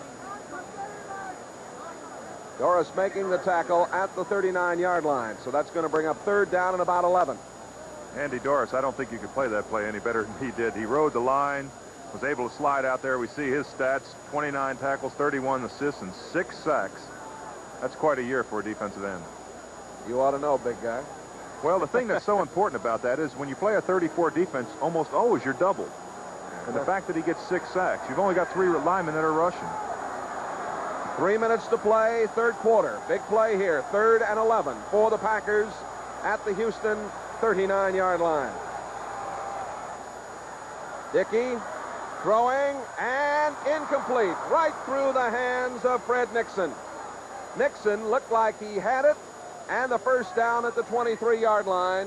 Vernon Perry on the coverage. That certainly was a pass that Fred Nixon would like to have over again, as he should have come up with it. Dickey threw the ball right on his hands, and he certainly didn't. He didn't come up with the catch, but we've got a penalty flag on the play. You notice Nixon wearing the gloves. Mr. Lombardi was still coaching number here. There wouldn't be any 68, gloves. offense, declined, 4th down. There's the play. Holding called against Greg Cook. Marv Albert and Mike Hafner covering that Kansas City-Pittsburgh game, and 2 field goals of 22 and 50 yards by Lowry have put Kansas City up 16-7. Steelers are out of it with a loss. They're almost out of it anyway. Well, their hopes faded last week considerably. Houston doing a job on them, 6-0. David Beverly. A high, wobbly kick. Fair catch called for and handled at the 16-yard line. It was Greg Bingham, the linebacker, who caught that ball. 23-yard punt. Houston 9. With 5:56 left in the third quarter, Don Cockcroft, the 32-yard field goal. Cleveland 16, Minnesota 6. 2:41 remaining in the third quarter. Here at Lambeau Field, the Oilers leading 9-3. Oilers with a football from their own 16-yard line. Stabler comes up and completes it at the 26-yard line. Dave Casper again, very close to the first down. Making the play, Mike Douglas. Well, there are the touchdowns for the Oilers and the Packers. The plus and minus column there. You can see that the Oilers have had much the best of it in the touchdown department. Well, if you take away last week, I think they had, what, 8 or 9 scored against them last week. So they're playing a good football game here today. 2 minutes left in the third quarter. 2nd and 1. Campbell. Oh, he didn't get there. Keen on Campbell that time. Number 99, Charles Johnson, the nose guard. they certainly have to key on Earl Campbell, as he's carried the ball probably 90% of the time on all the rushing plays. We pause briefly now for station identification. This is the NBC television network. KPRC TV, Channel 2, Houston. It's 3rd down and 1. 6. That score is not correct. It's 9-3 if you're just joining us. The pitch back coming to Campbell in a little bit of trouble. Stopped him. Stopped Campbell short of the first down at the 25. Mike Douglas, 53, leading the way. Number 70 there. Rudzinski, who's done an excellent job today. So, the Green Bay Packers stop the Oilers. Let's go to New York and Brian Gumbel. Okay. All right, Brian, thank you for that update. And we've got Cliff Parsley ready to punt the ball to Fred Nixon. And the Packers will have the ball back and may have very good position. Here's a high spiral. Penalty marker is down. Nixon at the 35. At the 40. Fumble! Big pile up at the 44-yard line. The indication is Green Bay controlled it. Remember, a penalty marker is down. It was thrown on the far side. It was a 43-yard punt. The return by Nixon mishandled. Looked like for the Packers, number 72 came out of the pile. Kip Lathrop with the football, I believe. Jay, where that flag was thrown usually indicates an illegal chuck on the defensive team. It was thrown deep downfield about 15 or 20 yards, and that referee is watching the wide outs come down the field. Against the Packers. Number 51 for the Pack, Jim Gano, the linebacker, talking things over there. We have 19 seconds remaining to be played in the third quarter. And the Packers, who looked like they were going to have the ball up around their own 40-yard line, are now going to start from back at their own 34. Holding number 78 on the run back. First down. Timeout. Call went against Casey Merrill, the defensive end from Cal Davis, number 78. We take a timeout here. 19 seconds remaining to be played in the third quarter. The Houston Oilers leading Green Bay 9-3. Bum Phillips named the coach and general manager of these Houston Oilers January 25th of 75. Quite a man. First down for the Packers from their own 34-yard line. Final seconds of the third quarter.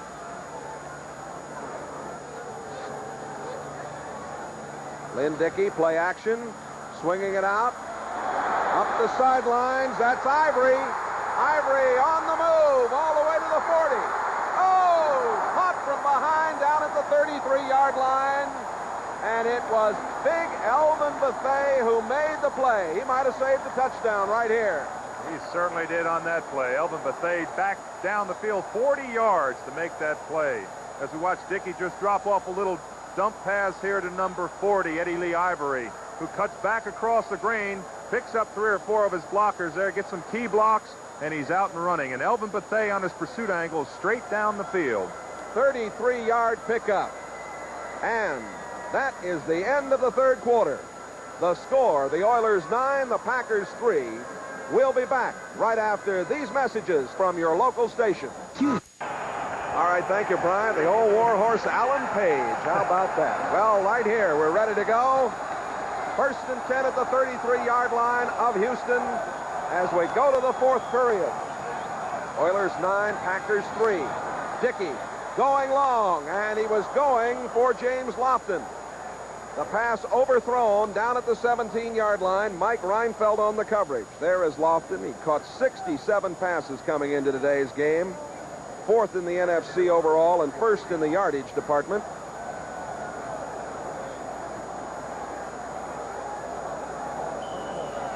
Second and 10 coming at the 33.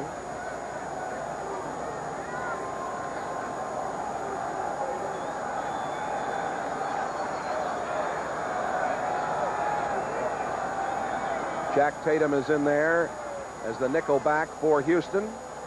Second and 10. Dickey using the long count. Throwing for the sidelines and incomplete. James Lofton, again the intended receiver. Greg Stemrick with excellent coverage that time.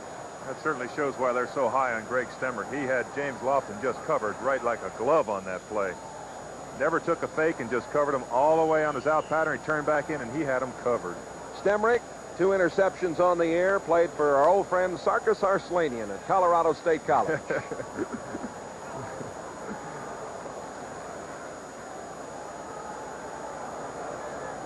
Third and 10. Packers behind Lynn Dickey, 12 of 21.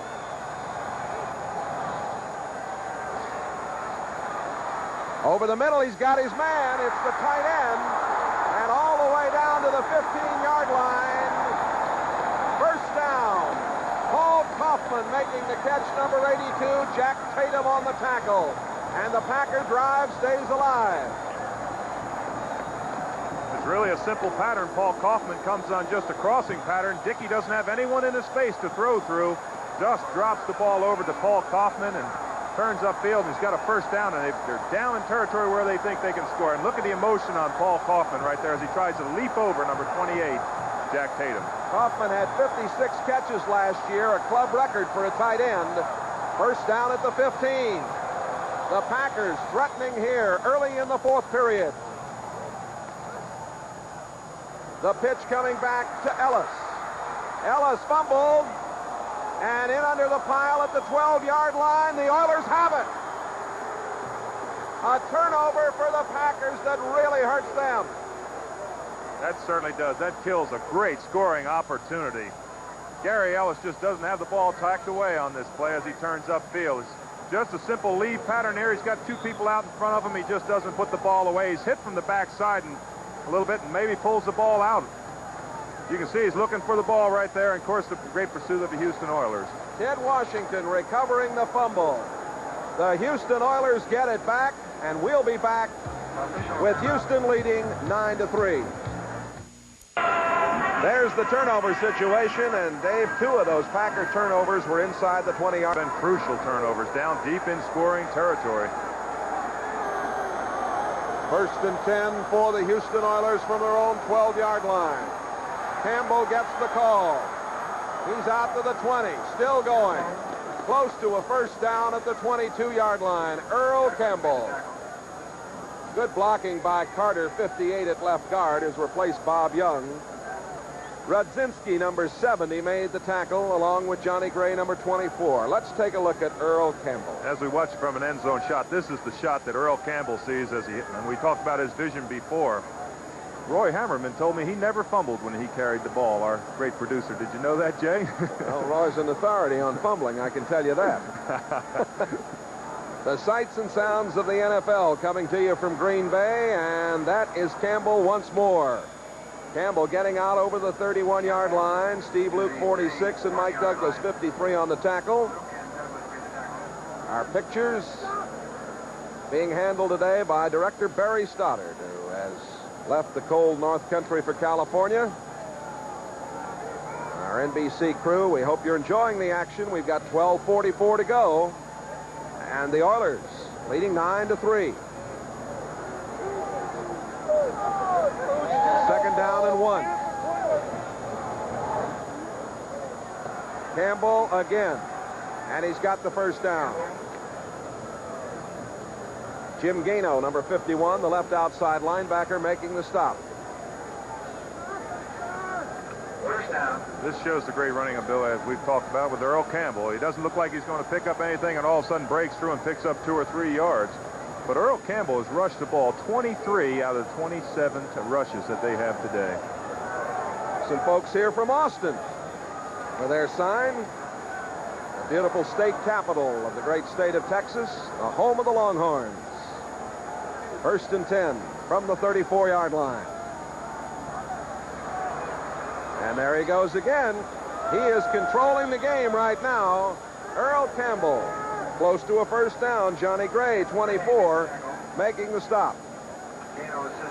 Cleveland, 16-9 in the third quarter over Minnesota.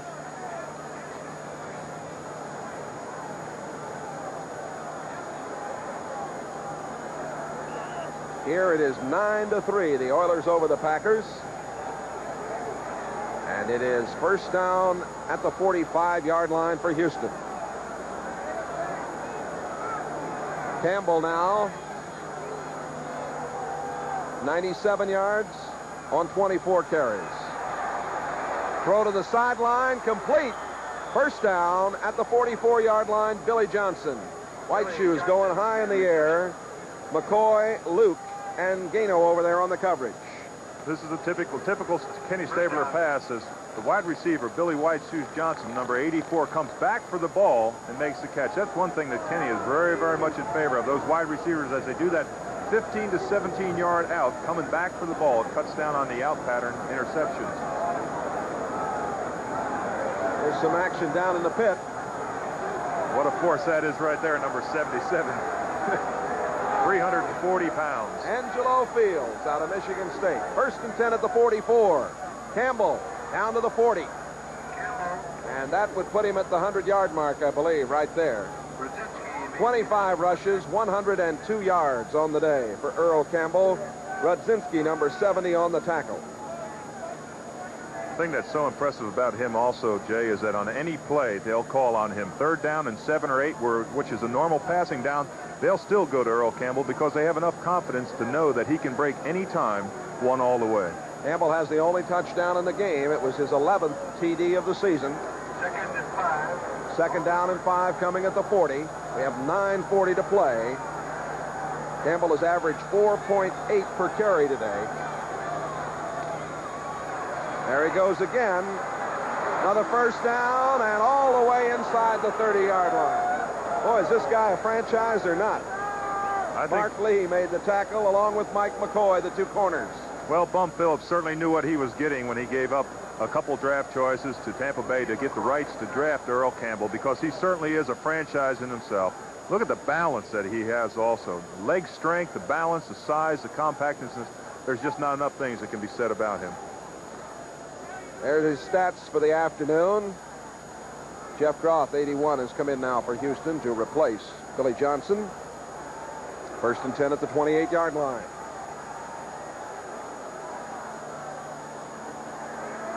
Stabler with a lot of time, and it's intercepted. Rudzinski brings it back. Rudzinski still going up to the 32-yard line. Rudzinski getting a start today. The free agent has done a good job on special teams. Big interception to thwart the drive. This is an emotional turning point of the game right here. It could be for the Green Bay Packers as Paul Rudzinski, number 70, intercepts his pass. He certainly doesn't look like a defensive lineman on this play. Stabler had all kinds of time. That's the 26th interception that he has thrown this season. The Oilers 9, the Packers 3. 8:40 to play in this game. Kenny Stabler's pass picked off by Rudzinski. His first interception ever as a Packer. The Pack 1st and 10 from their own 32. That's Nixon going in motion. Incomplete. Swinging it out to Ellis, trying to set up a little screen on the right side. You know, Rudzinski really shouldn't be here. I guess he's been cut from his team 3 times and brought back, but he got the starting shot today, and that interception was a big one. Now let's see if the Green Bay Packers can do something with it, though. They had an excellent drive going, and it was thwarted on a fumble.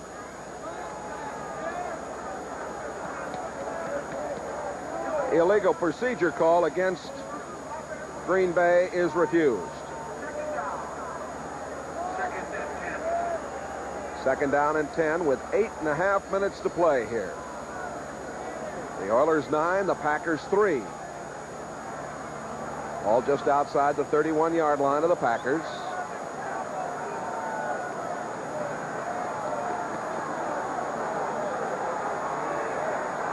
The Oilers in a prevent defense.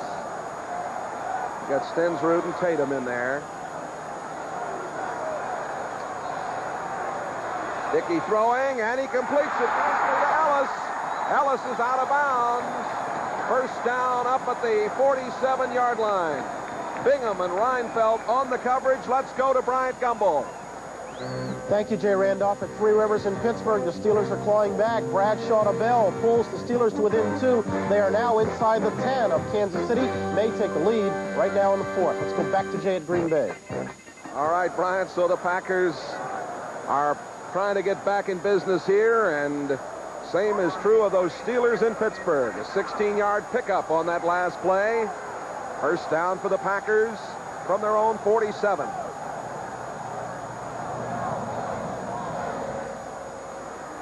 Dickey using play action again and throwing, and it is intercepted. That is J.C. Wilson who picked it off. The ball was tipped. J.C. Wilson coming up with it. Pass intended for Fred Nixon. Take a look at it again.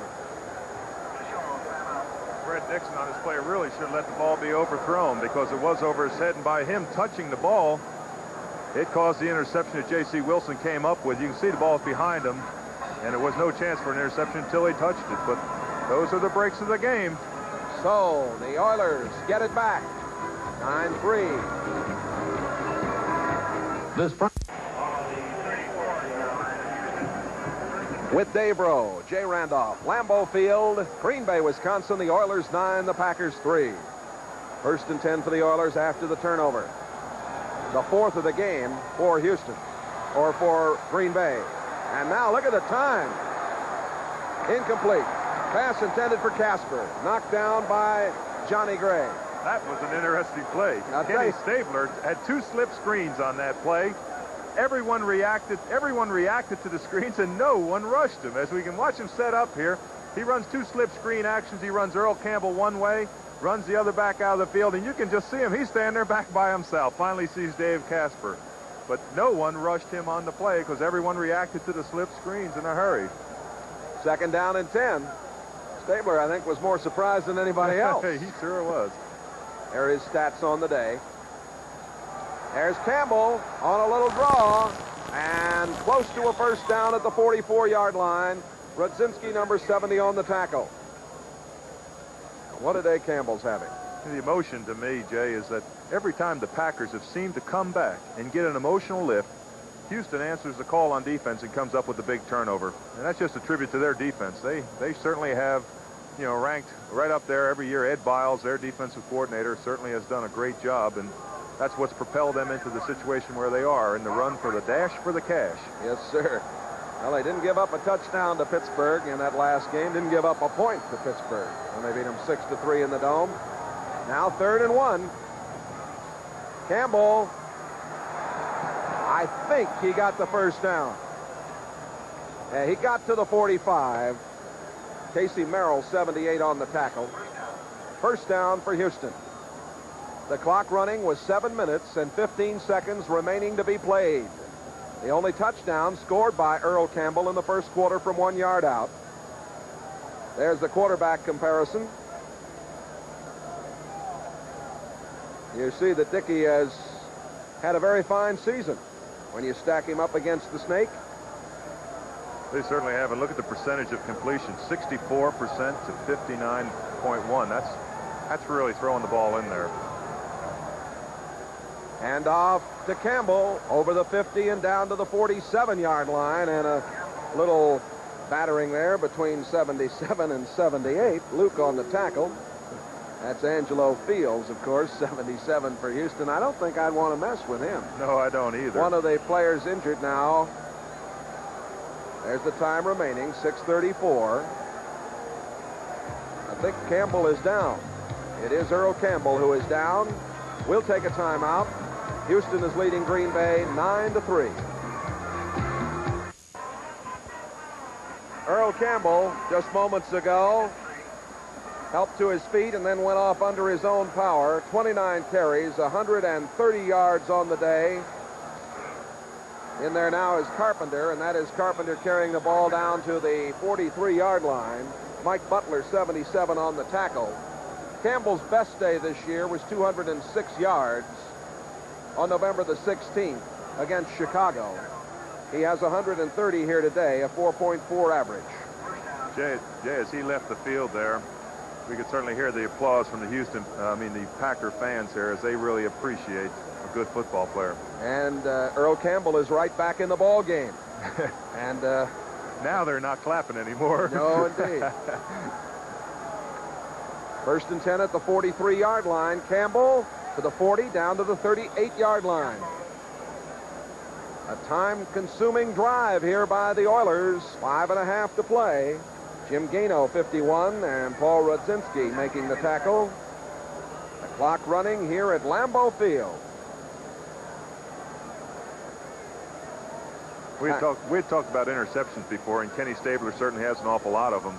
I was in a game one time when he threw 8 interceptions in the first 3 quarters, and John Madden pulled him out. And Kenny made the statement when he was asked whether he was upset about it. He said, yeah, he said he thought he had a shot at the record. Second down and 4 at the 38. Campbell again. Bone-jarring run inside the 30 to the 29-yard line. Johnny Gray on the tackle, another first down. How do you stop this guy? I don't know, but I'll tell you, I admire Johnny Gray for coming up there and trying, because Johnny Gray is well outweighed, and Earl Campbell's got to run and start. You can see the shot that Johnny Gray takes, but that's one of the reasons why Johnny Gray has had 4 years in a row of over 100 tackles, which is quite a mark for a defensive back. He's a real find. Coming up, either the Oakland-Denver action or the Miami-Baltimore game. More football right after our action here. First and 10 at the 27. Campbell again. And Campbell inside the 25, down to the 24-yard line. Mike Douglas, 53, and Charles Johnson, 99. Houston controlling this game with 4 minutes left to play right now. 32 rushes for 150 yards, 32 out of 38 rushes. Bum Phillips, he was an assistant at A&M, at Houston, at SMU, at Oklahoma State. Excuse me, that was 32 out of 37 rushes. Yep. Do you think they have a tendency to go to Earl Campbell? Why not? I'd go to him if I had him on my team. Second down and 7. Here we go again. To the outside, to the 20, the 15, at the 10, the 5, touchdown, Campbell! He made that look so easy. He stepped back and stepped around the defensive back that had come up, and he just made it look so easy. Johnny Gray came over there and just never had a chance. He looked like he just kind of strolled into the end zone. And Earl is down on one knee there. What a fine run. Something very, very, very fantastic here. Earl Campbell's had a series of small injuries, and to a back as powerful as he is, they're nagging injuries. He's had a thigh pull and a groin pull. And look at this move right here, just stepping right around Johnny Gray and stepping in the end zone. You can see him right here as he goes down. And he is hurting, but what a competitor. 176 yards on 33 carries, a 5.3 average. There's another look at the move on 2 Johnny Gray. touchdowns. Earl is up again. And there he comes. You can't have anything but admiration for a person like that. You know, what a great athlete, very, very gifted athlete. His story is well known, his childhood story, and I have nothing but admiration for the greatness of Earl Campbell, and I think he is a tremendous tribute to the game both on and off the field. Well, I think, as we said earlier, you can compare him to Jimmy Brown, and Brown I thought was the greatest I ever saw, but this guy's beginning to convince me more and more that he may be the greatest that ever played. Well, he's got several years to go till he gets to Jimmy Brown. Campbell on the season, 1,725 yards. I only saw one back go over that, and that was O.J. Simpson, and I happened to be on the field when he had only 400 and some yards. Now we've got a problem at the line of scrimmage. Had some cheerleaders on the field, I think. Mark Cole signed yesterday to replace Tony Fritsch.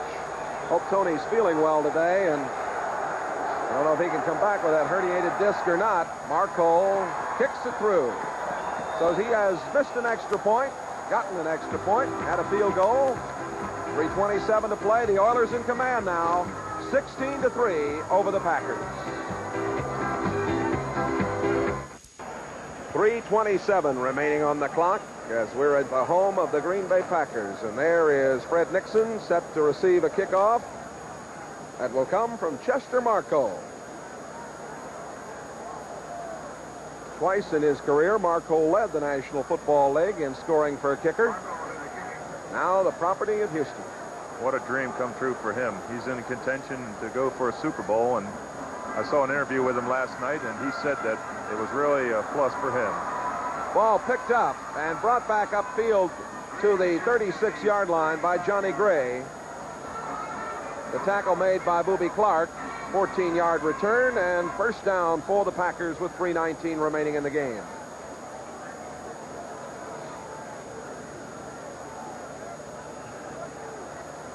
Ball just over the 36-yard line. The Packers next week will play the Lions at the Pontiac Silverdome. Lions and Tampa Bay playing there today. And, of course, the Oilers meet the Minnesota Vikings. The Astrodome, that's at noon next Sunday. Cleveland beating Minnesota this afternoon.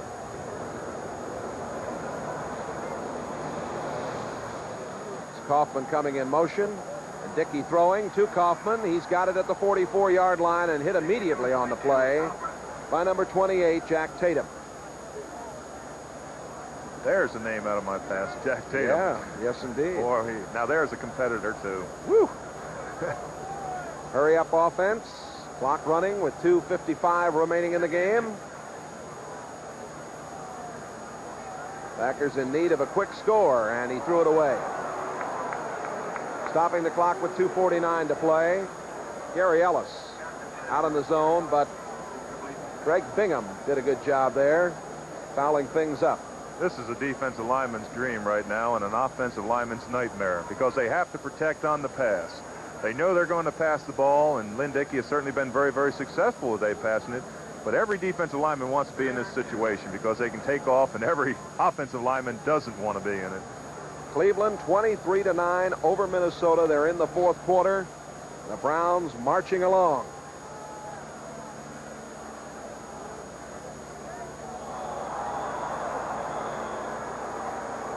Gary Ellis made a move.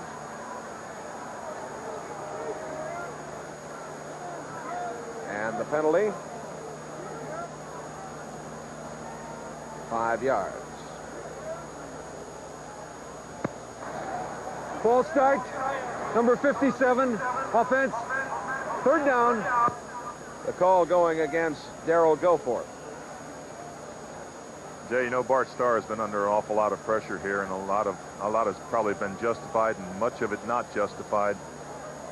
It's going to be a tough season for him to finish out right now, isn't it? Well, yes, and talk a little bit about, there have been so many rumors about the fact that he may be out. We'll discuss a little more about that here in a moment. Third down, 9. Dickey throwing, completing, first down up the sidelines, and more. Fine play by Eddie Lee Ivory. Boy, he did a good job. Brazil made the tackle. That's been Lynn Dickey's best pass all day. The swing out of the backfield by the back. He's been throwing excellent. He's been right on the mark on that out pattern right there. Eddie Lee Ivory makes a great balance act here to stay in bounds on the sidelines. And he certainly got him upfield in a hurry. And we're back live, and this went out to Ellis. Ellis is inside the 40, down to the 37-yard line. The stop made by J.C. Wilson. Clock now stopped with 2:10 remaining. Timeout, Green Bay. Cleveland with a victory will go to 11-4 on the year. There is Bum Phillips. His club with a win this afternoon will be 10-5. Phillips has really done an excellent job. His Houston Oilers with a good shot at one of the wild card positions. Cleveland with a victory today, assured of getting into the playoffs. And we're talking about Bart Starr. We'll visit more on that.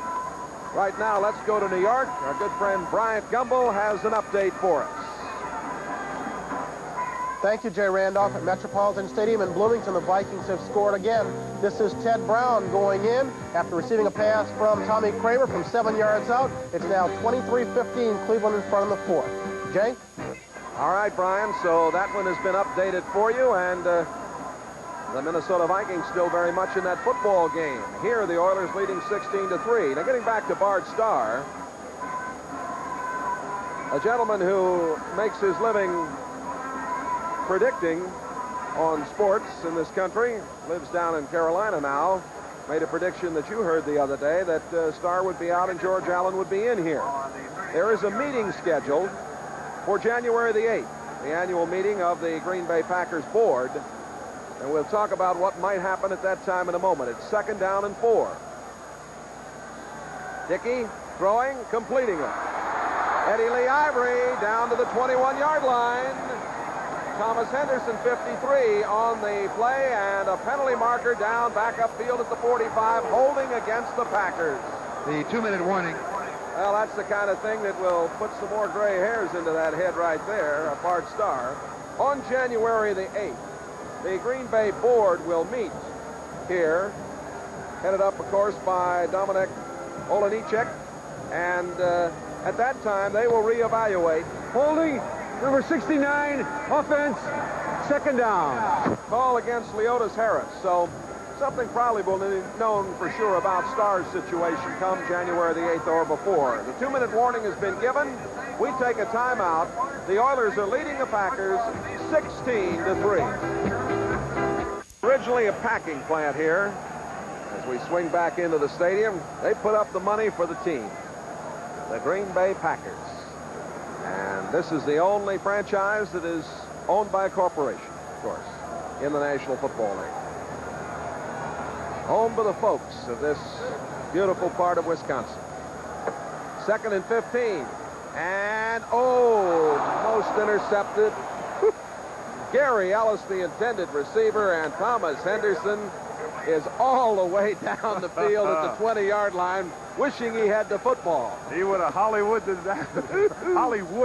that play had he intercepted it.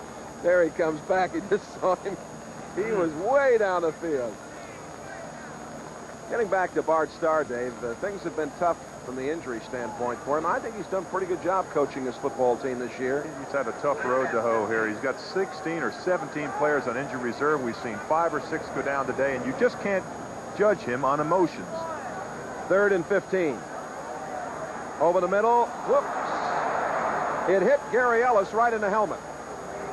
He's got the nucleus here, Jay, of a good football team. He doesn't have any big-name stars other than James Lofton and Lynn Dickey, but he has the nucleus of a good football team. He's got guys that have shown today that they're not willing to quit. Coming up for you, Oakland and Denver, Miami and Baltimore. You'll be seeing one of those games, the second half of the NBC doubleheader. And also, time permitting, we'll be bringing you up to date with scores from around the league on NFL 80. 4th and 15 coming with 1 minute and 50 seconds remaining. 16-3, the Oilers.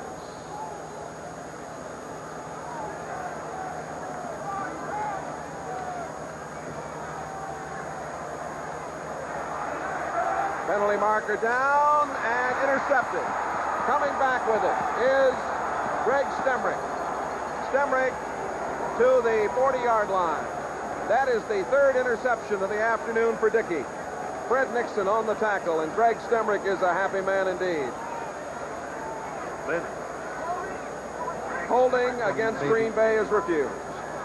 Lynn Dickey was under an awful lot of pressure that time, as we had said earlier, that he's under an awful lot of pressure when you know you have to pass. He does step up into the pocket here as he gets pressure right there, but he makes a poor choice in throwing the ball over there. Greg Stemrick played well and intercepted it. You can see the double coverage that Jack Tatum came into the play also, number 32, and Stemrick is just excited. And that is what the Houston Oilers have continually done today, is that they have answered the call every time the Packers have threatened. The Packers have played well, but they've played, the Houston Oilers have played better, and that's the 5th turnover for the Packers. And 2 of them inside the opponent's 20-yard line.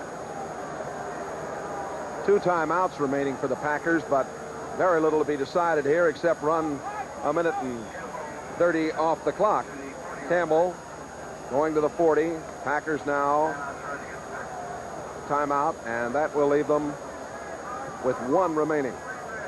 Well, the last minute and a half should be a continuation of the Earl Campbell show, as he certainly has carried the ball a lot. 34 out of 39 times. Don't forget, next Sunday is the final week of the NFL regular season. And you'll join Bryant Gumbel, we hope, for NFL 80 and then regional action, the Browns and the Bengals. Other regional games, you want to check your local listings for the game to be seen in your area. The final weekend of the season coming up next Sunday, of course, and on Saturday, we're going to have that game down in Miami with no announcers for you. I know many of you around the nation will be applauding that. We won't, though, Jay. Putting us right out of work, aren't we? Well, and quite a basketball game, too. We'll follow that next week. All of that for you next weekend on NBC. 2nd down and 9. Campbell down at the 42-yard line. Timeout Green Bay with 1:27 remaining. Casey Merrill, number 78, on the tackle.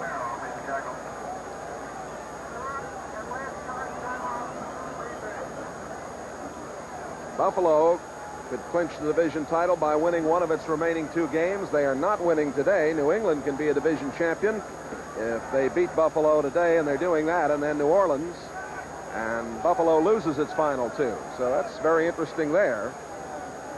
The Buffalo, of course, the loss of their great quarterback, Joe Ferguson, is going to compound their problems next week. Hopefully he's not injured severely. Well, we know he went out early in that ball game up there today. Campbell, 179 yards on 36 carries. 3rd and 7 coming now at the 43-yard line for the Houston Oilers. The Packers are out of timeouts. 3rd and 7.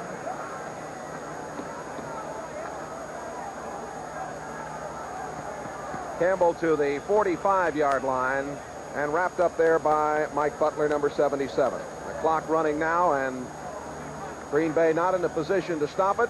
I want to thank our entire support crew here today. We don't get to Green Bay very often. The hospitality is always wonderful, and the crew here in the booth just doing an excellent job. 1 minute to play. 4th and 4 coming up.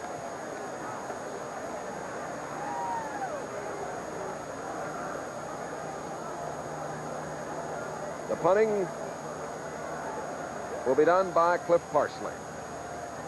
I believe it'll be Love You Blue at the airport tonight when they return. Yeah, well, the Oilers, too much time with 42 seconds left. The Oilers will be winging their way home in an airplane that's painted blue we saw out here. That's right. At the field. Love You Blue indeed.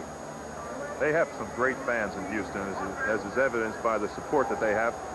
But they have great fans here also in the Green Bay Packer area. Here's the first final of the afternoon. How about this? New Orleans 21, the Jets 20. My old alumni. They'll be dancing in the streets tonight along Bourbon Street, I can tell you that. And now a final, New England 24, Buffalo 2. 16-3 the Oilers.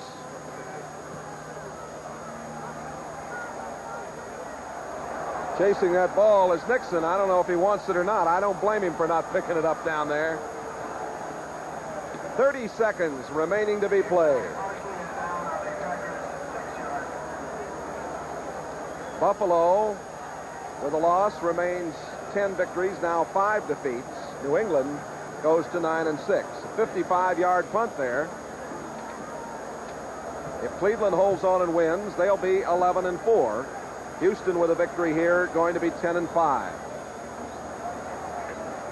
What excitement in the American Football Conference, totally covered by NBC. We certainly have got the games this year. And there's no question the race is going to the wire in this conference.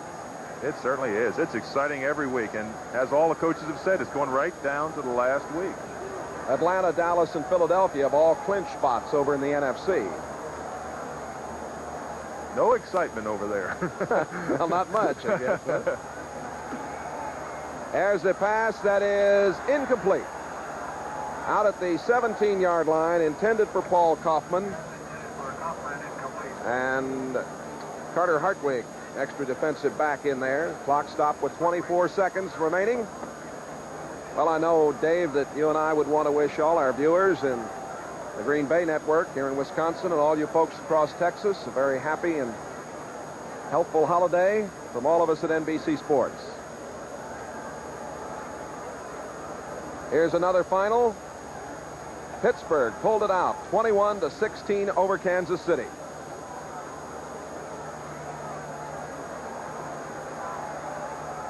Incomplete at the 10-yard line. Pass intended for Eddie Lee Ivory. 19 seconds remaining in the game. We'll remind you again that Oakland and Denver, Miami and Baltimore, the games to be seen coming up. We'll try to update you on all the scores, too, with NFL 80. I told Mike Reinfeldt that I would mention his name if he did something. I told him, now do something out there. He's number 37. He's having a fantastic year. He's from this area. He went to school at Wisconsin, Milwaukee. So I just want to mention his name because I told him I would. You get anything extra for that? Old Rhino, we used to call him. 3rd and 10.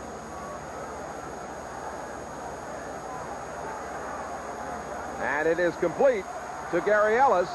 Ellis has a first down, spins away. Out of bounds with 8 seconds remaining. down at the 46-yard line. Well, Dave, our congratulations to you in your first year as an analyst with NBC. It's been a pleasure working with you, and you're just doing an excellent job.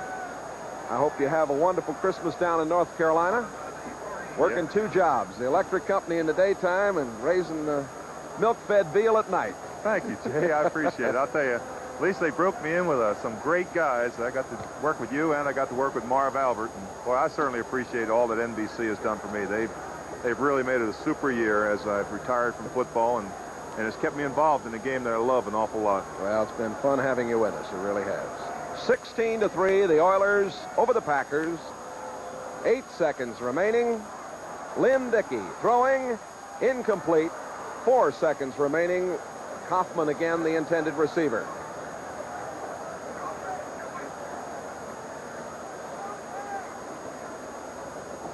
The Houston Oilers meeting Minnesota next Sunday in the Astrodome.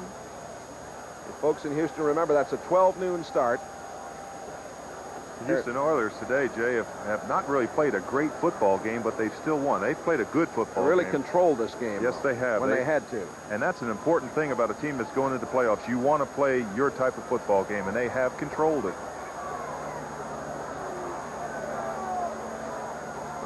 This may be the final play of the game. Uh-oh. Fumble the ball. Uh-oh. He's going the wrong way. Let's see, is it a dead ball or not? It may be a touchdown. Might be a touchdown. It is, I think, a touchdown. John Corker, the rookie from Oklahoma, gets himself a touchdown. They didn't blow the play dead back at the 40-yard line. I thought they had. But time has run out. But the celebration downfield for the rookie from Oklahoma, John Corker. He will save that ball forever. How about that? Well, it was all over, but that's quite a way to add it. Now, is the game over? I don't know. There was a penalty maybe also. There was Looked like somebody jumped, and of course, now here is the official, referee Jerry Markbright. He's over talking. The extra point must be kicked. And let's see. Markbright is trying to get the field cleared away, but it is a touchdown for John Corker. He'll be a happy man this evening. Let's listen. The field's got to be cleared. Got to get the field cleared, says our referee, Jerry Markbright. Let's watch this play again. Well, Lynn Dickey here just, this is unbelievable. What a way to end the game with 3 seconds left on the field to fumble the ball and drop the ball and have it picked up for a touchdown here, as you said, by John Corker. The other thing that's really interesting to me is the accuracy of the NFL officials. I played 13 seasons, and I've always been amazed that they are probably 99% of the time accurate and have a tremendous control of the game. My hat is off to them, Jay. And they do a splendid job. Now we're ready to kick the point. Marco's going to get a chance to get one more point for Houston today. Will they cheer him or will they boo him? I believe we're getting our answer.